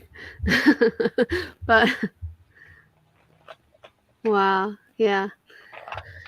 Um, oh, you know what I can say, that one thing about her sister, and I doubt her sister even knows I have a channel, and if she does, oh well, I don't care. no, I don't think any of But them do. is her sister is like really fake. And this is what I mean. At the funeral, and it's not funny. Funerals aren't funny. It's probably funny, so go ahead. But at the funeral, she come up to me and she gave me a hug, told me how grateful she is that I'm there for Crystal, and blah blah blah, and acts like she's like, you know how people are like, look like they're about to cry. It's like almost looked like she had to force these tears. Oh, I'm sure she did. And I'm sitting there like, no, it's no problem. You know, like why wouldn't I? You know what I mean? But oh my God. And but she did that to like everyone that came. And you know, at that time I'd already known most of what went down, you know. And what I don't understand is they went ahead and I don't know if the funeral was like covered by the funeral home or something, because they rented a casket, obviously, which that cost money. And at that point, Everything came out of the insurance. right, so you're already paying for a funeral, you rented a casket, and I, as someone who had to basically plan my mom's funeral um, alone, and that's a different story, but um, caskets can be relatively cheap. So the fact that they spent money to rent one, which I'd love to know how much it cost them to rent the casket. I think it was like $4,000. Okay, they could have bought one. My mom's casket was only like $2,000 or $3,000. So if they paid that much, oh, that's just sad. Okay, I think so it cost like $4 to rent it. and that's what got me, is because Crystal had already told me about how they were going to cremate her mom, and I know her mom, or knew her mom, and I knew that was not something she would want. So I was kind of confused by that. And then later on, afterwards, because I think, you know, prying ears, Crystal didn't feel like she could safely tell me at that point. But later on, she told me this a money thing. They could have honestly gotten more money had they just bought the cheapest casket, had her buried in a plot she already paid for, and been done with it. But now you're renting a casket, and then you're paying a cremation fee, which I don't know how much that is either. Probably a couple thousand, I would think. I think it was, yeah. So I don't know. Well, I see, just think, I thought about this last night, and I'm not sure if it's true or not, but I kind of want to sense that the guy that we were talking to kind of realized like what my siblings were doing, that they were after money, and so he like probably jacked up the price of the rental casket probably. because he knew that they were like going to be like that my siblings were like seeking to like take money from the insurance company, and so he wanted to make sure that they got like as little as possible. So Right. like he made the rental casket like really fucking expensive. Sorry for my language, but he made the rental casket like really expensive and probably charged like what it like more than what an actual casket would be. I could tell you he did. Well, at least we went through Randall and Roberts, of course. We did everything through the funeral home, and you can buy caskets other places besides the funeral home. Um, I believe I don't know how long it usually takes to get them, because that's why a lot of people just go through the funeral home, unless it's like something that's like pre-bought. Like for example, we're trying to find someone that can do like 3 small urns, because my dad wants to be cremated. So we're trying to find someone that can do what we're wanting specifically, because we want a specific design done. So we're already looking for someone that can do that, and we're going to go ahead and have them made. And just because, it's inevitable, everyone dies. Mm-hmm. So I don't see it as morbid or saying we want my dad gone now or anything like that. It's just it's preparing.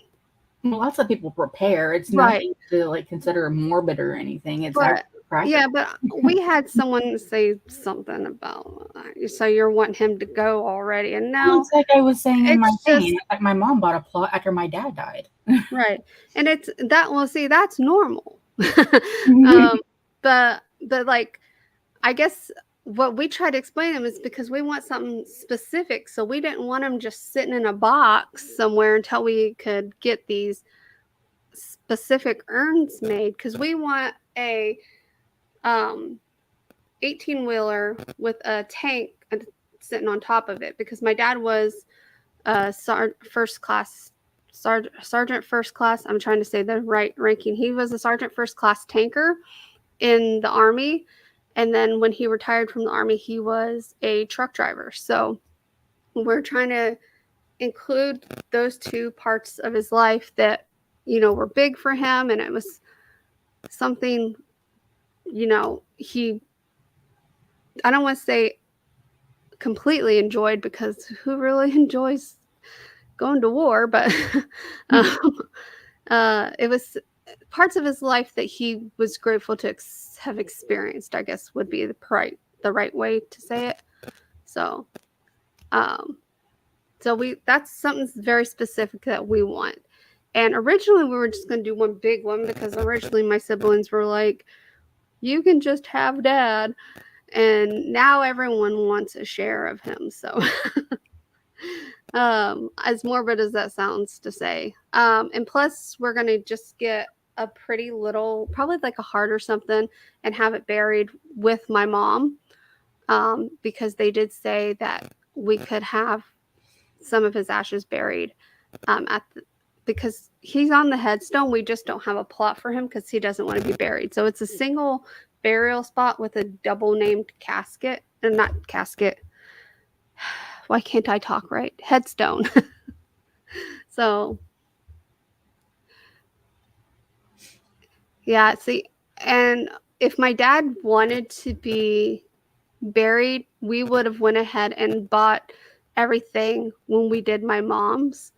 Um, but he doesn't want to be buried. So all we have to do after my dad passes away is add the date of his death to the headstone, because he's already on the headstone. It just has a blank spot for the day of death. So I honestly don't know how much my mom's funeral cost. My dad just told me to, well, he told all of us to get what we wanted, and then if it went over, we'd figure it out. We ended up not going over whatever the life insurance was. He actually got I think he ended up getting about $4,000 back from her life insurance. So I think I did pretty good because I wasn't trying to be cheap. Like, That's what siblings wanted. so yeah, let me kind of talk about my mom's funeral because I kind of explained I planned it alone. And we only did one trial real quick, guys. We only did one trial on this app, and we did 2 hours and like 2 minutes or something to see if it would automatically cut off at 2 hours, and it didn't. So for some reason today it cuts off. I'm sorry, and I will finish my story a different day. But so when I said I had to plan the funeral alone, technically I wasn't alone. Everyone was there, my dad, my siblings, and my uncle, my mom's brother. We were all there, my sister-in-law, my husband. I think my niece was there too. My nephew was there because, well, he's young and we don't let him be alone anymore. But he's a teenager, but we don't let him be alone. uh, anyway, so everyone kept saying, whatever Melissa wants, whatever Melissa wants, whatever Melissa wants. And then they're like, what about the obituary? And they looked at me and they're like, well, you used to write obituaries for the newspaper, so you can write hers. And I'm sitting there like, is anyone going to do any? I didn't say it, but that's what I was thinking. Is anyone going to do anything besides me? But anyway, so we went to go pick out the casket, and I didn't look at prices of anything. I looked specifically at which one I thought my mom would like best. And I picked it out. I said, this is the one. This is the one she wants. And my dad looked at me and he said, well, my dad had the book too, so he knew what cost what. I didn't know. He said, you're going to go with the cheapest one. I said, honestly, it's the nicest one and it doesn't have gold on it. If you guys know me, I hate yellow gold.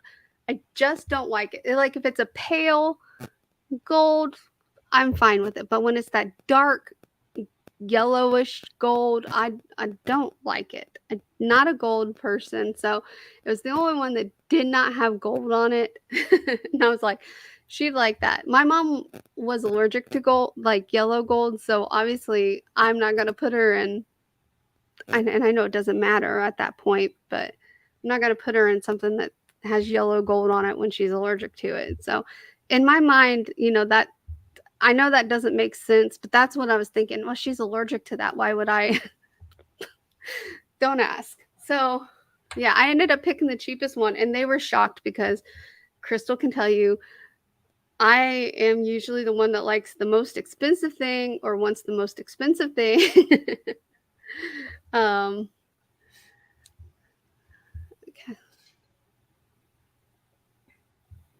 Yeah, so we just went with the basic vault, the thing they put over the casket. We just went with what they automatically do. I didn't think it needed to be anything special. Like I know this sounds weird and mean, but I didn't think it needed to be like pretty because it's going to be covered with dirt. So, um,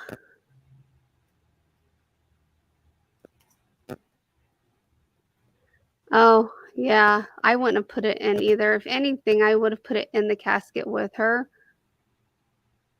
but I wouldn't have put it because there's a lot of things. Like my dad has a sign I made for my mom, and I meant to put it in the casket with her because we had it displayed somewhere else during the funeral, and I meant to grab it and put it in the casket with her before they locked it, and I forgot. So my dad has it hanging on his wall because he didn't want to get rid of it either. So, but yeah, we buried a lot of things with my mom. My dad had just bought her a pillow for Valentine's Day that had the people from Up on it, and I forget what it said, but he had that put in the casket with her. And there was a sign I bought her a long time ago that said something about mom and saying and stuff like that. Um, see, music collage. Oh, we could have probably had a 20-hour funeral with as much music that we originally put on the playlist, and we had to cut it down.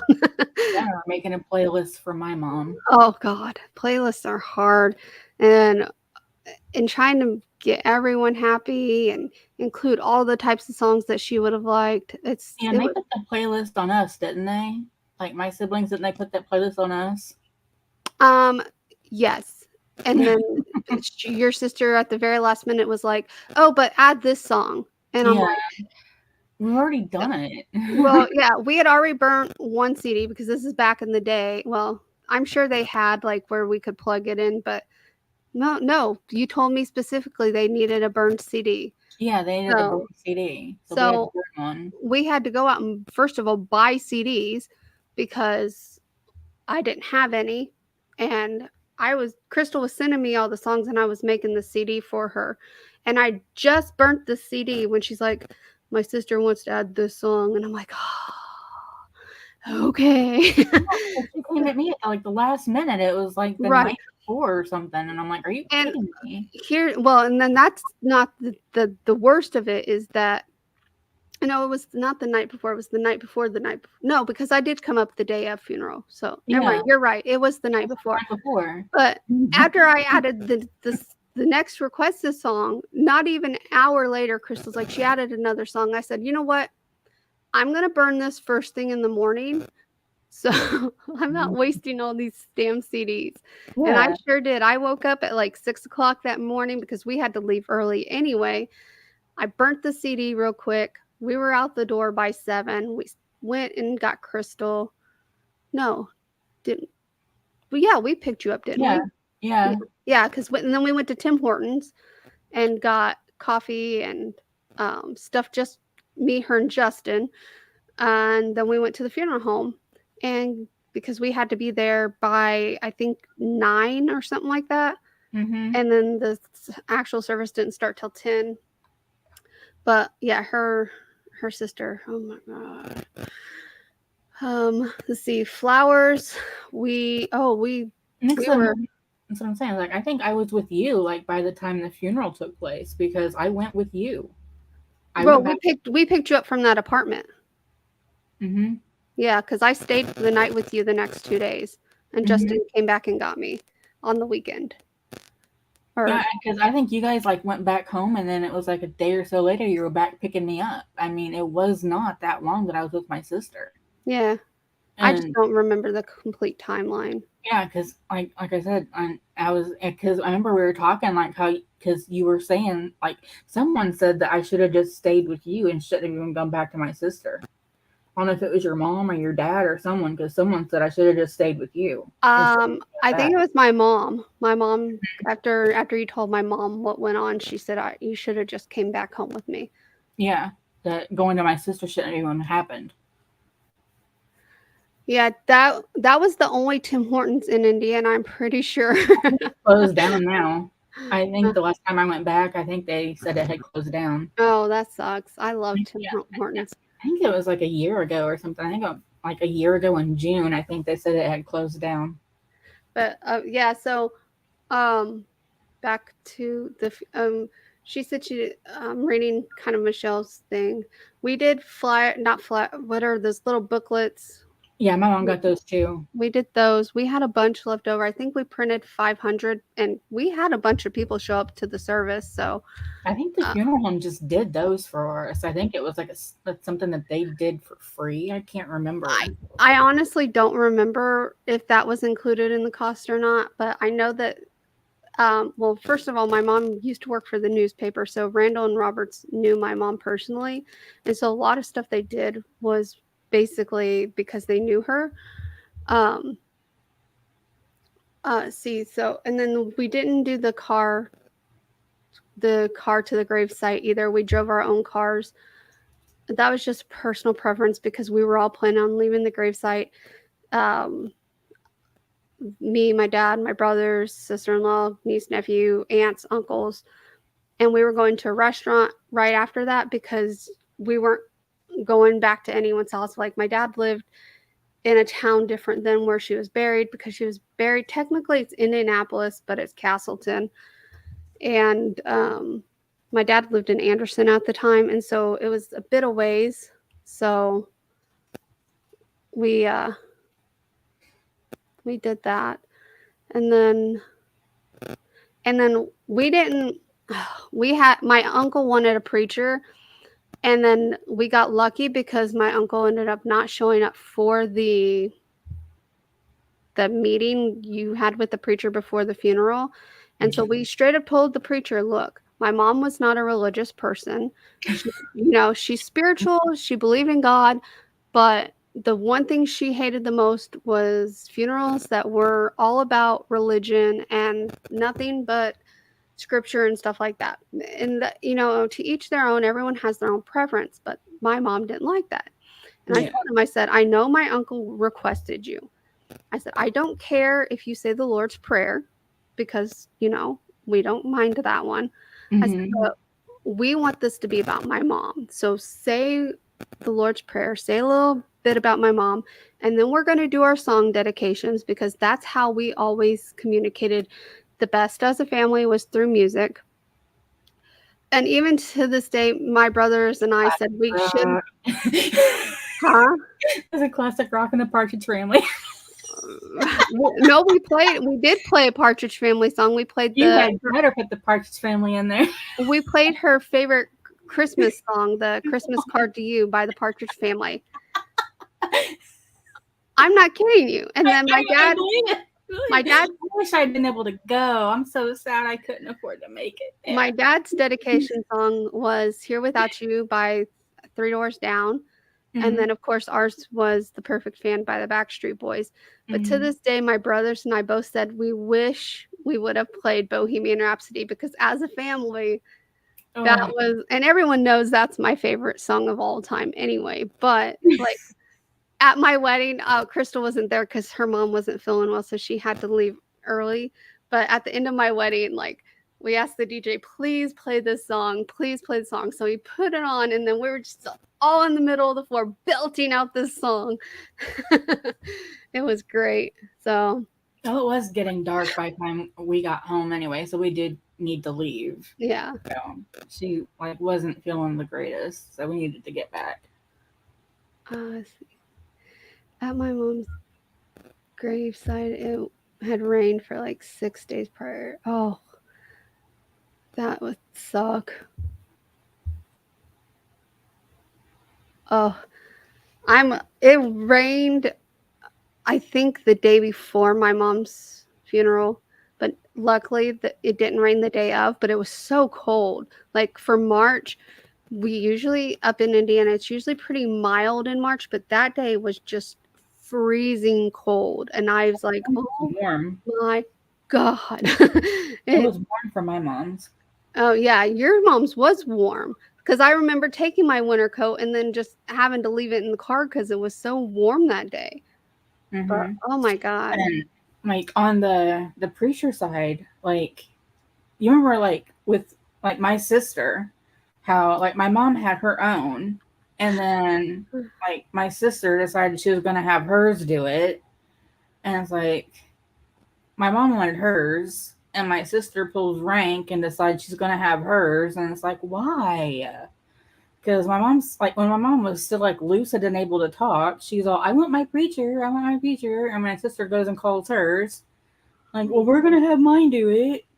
And it's like, are you kidding me?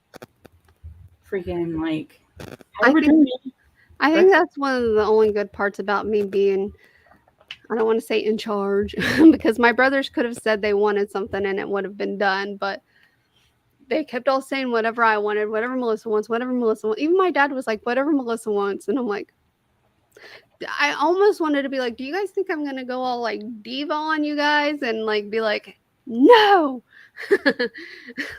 But, so honestly, I didn't even get to grieve until after everything was like, I cried and everything on the way up to Indiana because I chose to drive with my husband because we had to take the dog instead of flying, because I'm going to tell you right now, people would have looked at me so weird if I would have flown because I would have just been bawling my eyes out. But yeah, so I cried on the way up there. We ended up stopping. My brother told us if we didn't stop, he was going to be mad at us. So we ended up stopping and waking up super early because we had to be at the funeral home at a certain time. We literally pulled into my dad's house right when he was getting ready to get into the car to leave. He said, "You just made it." And I said, "I know." So, I went to the bathroom because I was about to pee myself. Stitch peed out in the front yard and he said hi to my dad, and we put him in the house and we left. And we came back and oh my God. Let me just tell you how you know how dogs, pets in general, can like sense things. We came back from planning the funeral and Stitch knows he knew he wasn't allowed on my mom's furniture. Oh, So are we getting into pets? we get back and he's just sitting there laying in front of my mom's chair on the floor. And which is odd because he's usually always at my dad's feet when we're over there. And we're just looking at him and I don't know, the look in his eyes broke my heart for some reason. Like I looked at my husband, I said, "I think he knows something's going on," because he got here and he saw my dad outside. He ran in the house when I was going to the bathroom and he was searching everywhere for my mom because he always ran to my dad first and then ran to my mom, and she wasn't there. She wasn't yelled to call him slobby or anything like that because she always called him slobby face. And those are the things you miss. It's like when you don't hear yeah, those things, it's just like every now and then I expect to hear a Crystal Lynn. It's like it doesn't come. we also asked the preacher limit his preachiness. Yeah, sometimes they can get a little churchy at funerals, and that's the difference with like because my mom, she went to a rock church, where they play music and stuff like that. They play like rock music and stuff like that. And my sister had a preacher. Yeah. So my mom probably would not have approved of the preacher at her funeral. Yeah, I will say that was probably the worst part about your mom's funeral because this guy went on and on and on, and we're just all sitting there like, okay. Mm-hmm. Mm-hmm. Even I knew even Crystal, because she was sitting for some reason opposite of her siblings. It's like bride and groom side, and her siblings are on the bride's side, and she's on the groom's side. I wonder why. But we're just sitting there, and I just see Crystal. She's up there starting to tap her foot. Her foot is just a tapping away. I'm like, yeah, she's getting pissed off. Finally, this guy shuts the hell up and plays the music. My mom's funeral, my sister's. What? So is this my mom's funeral, my sister's? Right. He did bring up your sister a bunch in his thing, talking about how great she was when she came to the church. And I'm sitting there like, yeah, okay. Mm-hmm. That's not talk about her because this is not about her. But of course, everything's about Gail. So anyway, I told you we could do a whole episode just on her sister. But yes. yeah, finally we went downstairs in the basement because I guess people had brought food, and so that was nice of them. People didn't do that for my mom's funeral. My dad was shocked because my aunt was like, "Hey, do we need to bring anything?" Because at my grandpa's funeral, everyone like brought something with them, and that little room where you put snacks and crap at the funeral home was filled with crap, and that we were going to have to take back to my grandma's house, and no one brought anything food wise to my mom's funeral. So we were shocked, and we were also starving during the whole service and funeral because we did it all in one day, because my dad did not want to drag it out. That was his only stipulation, is he wants the service, funeral, same day. He doesn't want to do this 2-day. I guess you were supposed to plan out the food too. Well, again, we went based off of the other funerals because, like, at my papa's funeral, I don't know where you went with me to my I papa's went. funeral. Not your. Yeah, I was there in your. What was she? She wasn't Meemaw, was she, or Mamaw. Mamaw? You went to Mamaw's funeral, but Mm-hmm. didn't you go to Papa's too? Yeah, I'm pretty sure. Because I know he died in 2015, but I thought you drove over for his funeral. No, I didn't. Never mind. I heard Okay. about it. I just didn't drive over. Okay. Well, people brought tons of food then. People brought tons of food at Mammal's. So, and then even my cousin, which I know you didn't go to his funeral, but we went to his funeral and a ton of people were bringing food to that too. So it's like, I think he passed like right before I met you. no, Tyler did not. Tyler, we worked at Ricker's when he passed away. When did he pass? What year? December 2000 and uh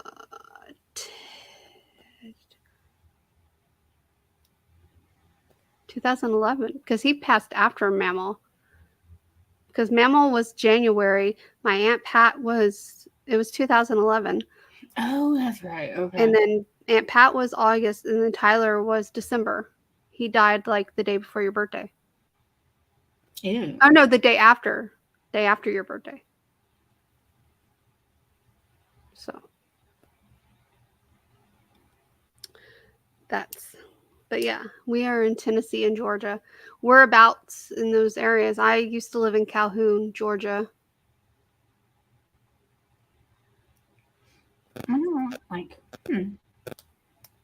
Oh, I had to work. That's why I didn't go to his funeral. Which is northwestern Georgia. Yeah, I had to work, and that's why I didn't go. Okay. That's why I didn't go to his funeral, but I did go to Memo's. Yeah, I knew you went there. I just couldn't remember if you went to Papples or not. But all those places, all those funerals, people brought tons of food. So we were expecting a ton of food on my mom's thing. So we didn't bring donuts and stuff like that for people to snack on because, Expect food. yeah, Dallas, Georgia. I'm not familiar with where that is. I'm not either. I haven't heard of Dallas. Is it Paris, Tennessee? I've I heard know of where Paris, Paris, Tennessee is, but I'm not familiar with Dallas, Georgia. Is that by any like bigger towns I might know? Like Calhoun is between Rome and um now I can't think of it. Dalton. Or I should say between Chattanooga and Atlanta, but on the western side of Georgia.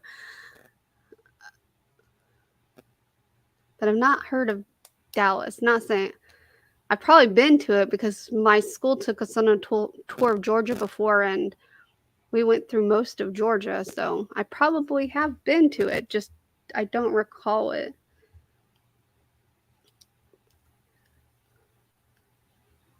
Cartersville. Oh, okay. So I know where Cartersville is. That's pretty close to Calhoun.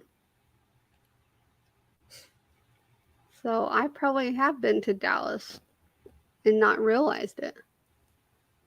You probably drove through it. Probably. Because Cartersville is close to Daresville. And my friend, Georgia's weird. I mean, because she lived in Daresville, but she went to my high school in Calhoun. So, and she went to my middle school too because she went to middle school with me. But then my other friend grew up in I don't think it's Snorville, but I think that was just the name of the school. Anyway, she grew up over there. Cartersville, Marietta. Okay. That's okay, so that's southern Georgia. There's two Cartersvilles then?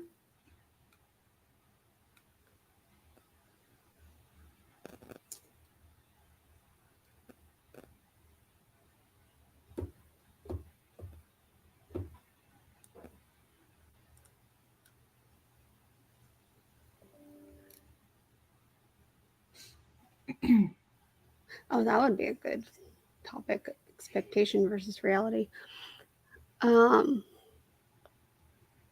but yeah, I've been to a Southern funeral once. We had a guy in high school unalive himself, and they threw a funeral for him. And you're right, you definitely don't go away hungry because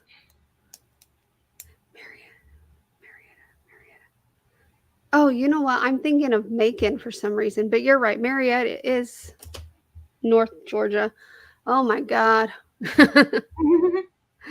There's so much, but yeah, you're right. Marietta is Northwest Georgia And we because you could get passed. hang on, we could get back on topic a little bit, and we Yeah. could I could discuss like where Pesh came from. Oh yeah, tell a story about Little Pesci. Okay, so Not in grave detail though, no, please. no, no, no. I was just gonna give like a little A like blur, synopsis. yeah, a synopsis. So okay, so okay, the summer of 2016. I'm living with Melissa. We were at her parents' house at the time. Nope. No, no, no. This is before, like, this is when we're watching the show. Oh, okay, yeah. Yeah, because we were watching that Australian show. I can't remember what it was called. Do you remember what it was called? Doesn't Dance really matter. Academy. Dance Academy. Dance Academy. Okay, so we're watching Dance Academy, and these kids, they keep talking about pesting each other. How they're like, I know, I'm limited. I'm gonna go. This is like this part right here is just real quick. They just keep talking about how they're pesting. They Yeah. pest, and I just offhanded. I tell Melissa, because we had like she has cats. She's got like two cats with Justin, and just offhanded, I tell Melissa, it's like I want a cat. Because I just lost my mom a few months back, and I'm like I want a cat. It's like a cat of my own that I can have because Melissa's parents had cats, she had cats, and so it's like I want a cat, and I want to name it Pesh. And because we thought it was cute that they were peshing each other in the show, Mhm. and Melissa was like, "Well, it has to be a girl," and that was basically her only response. She Yeah. was like, "It has to be a girl," and Yeah. I'm like, okay, and that was basically like the end of the discussion. It was just kind of like, yeah, okay, whatever. It has to be a girl. And so we just kind of like dropped it there. And then, what was it, like September 1st? Is that when or August 1st? We moved into, I don't remember. It was close to fall because I remember we decorated the house for Halloween. I think it was August 1st because we celebrated Robbie's birthday. Okay. So August 1st, we moved into a house. Mm-hmm. And because Melissa and Justin rented a house, and the three of us moved into a house together. And day one, we're moving into this house. And as we're moving in, like Melissa's nephew, the one that can't leave by himself, he was younger then. We're moving stuff in. This is day one, like August 1st. We're moving into this house. And, he comes running into a house and he's like, there's a little kitten. There's a little kitten. And we're like, no, there's not. No, there's not. But sure enough, a little tiny kitten comes running into the house and it runs. Let me stop you there. She didn't come running. Her little butt came strutting in like she owned the place. But she came walking straight to me. She walked straight to me. I was sitting on the couch and she walked straight to me. And so I picked her up and I'm like, oh my gosh, look.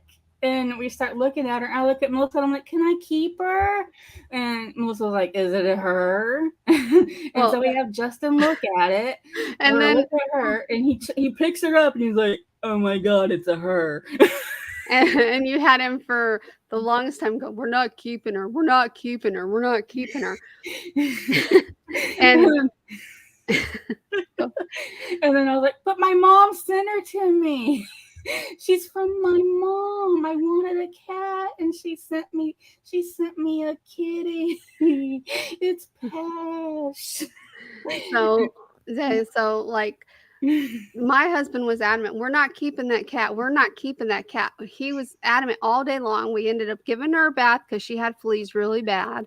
She did. And and we didn't want the other cats to be infected. Luckily, we hadn't brought them over yet either. So because we were literally moving in that day. So we gave her a bath. We made sure she didn't have any more fleas, and we threw out the box that we had put her in to keep her from peeing all over that place.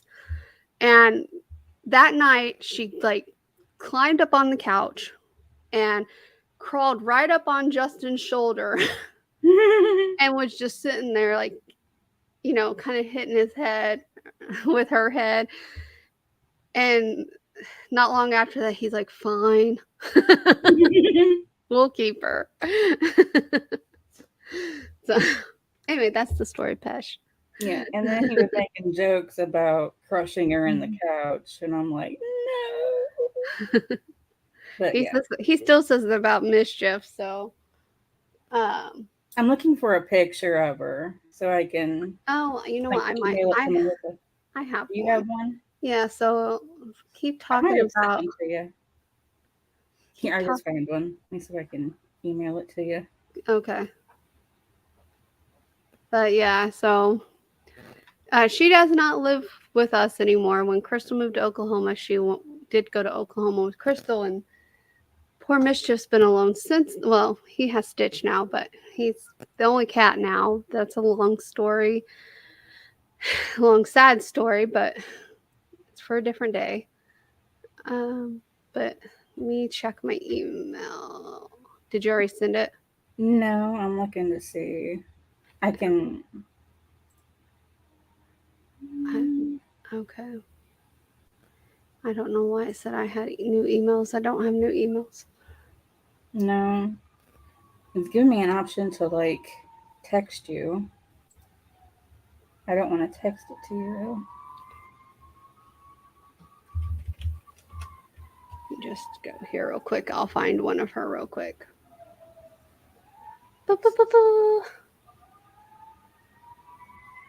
I know this is long, and I promise all of our lives won't be this long. No. Is that the movie or is it an actual?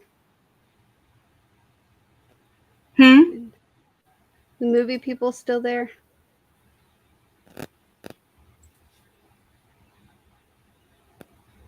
She's not listening to me. Okay. What the hell? Oh, because I'm on. There. I'm okay.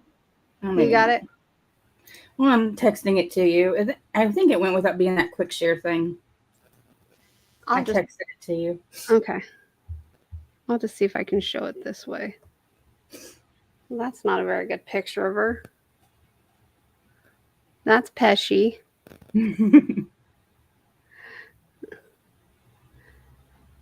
Oh no. I live right by a highway, and I'm not too far from like a firehouse or whatever, and so I get a lot of sirens where she lives. A lot of sirens. She lives blocks from downtown, so but I mean, does anyone else have any questions about grief? If not, we'll go ahead and get it closed out because we've already been on here for about 2.5 hours. So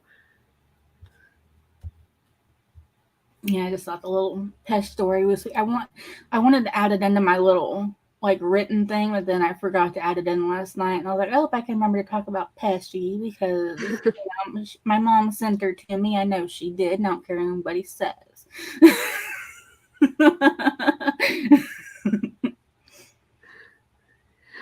all right, guys. Well, we're going to go ahead and wrap this up then. And I want to thank everyone for joining us. Next week, we are going to be talking about past jobs, what we liked about it, dislikes, spilling a little bit of dirt on where we worked. That rhymed, and I didn't mean for it to. So if you have any questions you would like to ask about past jobs, leave in the comments below. If for some reason this doesn't save, but if you're watching this, obviously, if you're not watching this live and it's saved, then you'll see this. Otherwise, I'll be posting beforehand to ask to leave. I cannot talk today for you guys to leave questions. So next week's episode, again, is going to be about past jobs, likes and dislikes, and a little bit of dirt on them. Our own time, so yes. Oh yeah, and I will be posting a poll about times So as of now, we're going to keep it at the same time until I get the poll back. And if it changes, I will post about that. If you guys have Facebook, I always link our Facebook down in all my videos, or my Facebook down in all the videos. It's specifically for my channel, not Oh my yeah, personal. trash yourself. That's fine. It's specifically a Facebook page for my channel, You not my interrupted me, personal. girl, so I'm gonna interrupt you. Not my personal one. So I definitely recommend everyone, if you have Facebook, join that, because I do like to update on that before YouTube. Don't ask me why. I think I'm just trying to get it up there because I need to learn more social media, and I am trying my best. I gave up social media when my mom passed away, and I'm trying to get back into it. So I need to get more into social media. I've never been like a social media kind of person.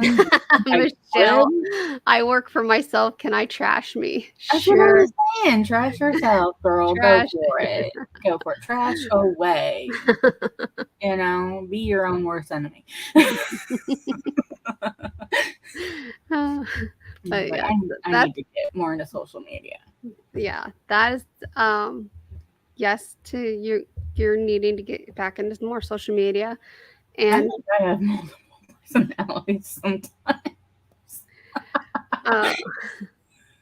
but yes, that's we're gonna go ahead and end it here. So again, I want to thank everyone who joined us live and who submitted questions. I really do appreciate it, guys.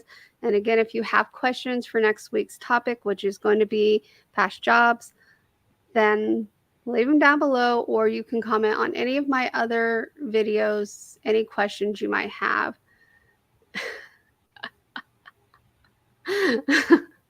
Oh, I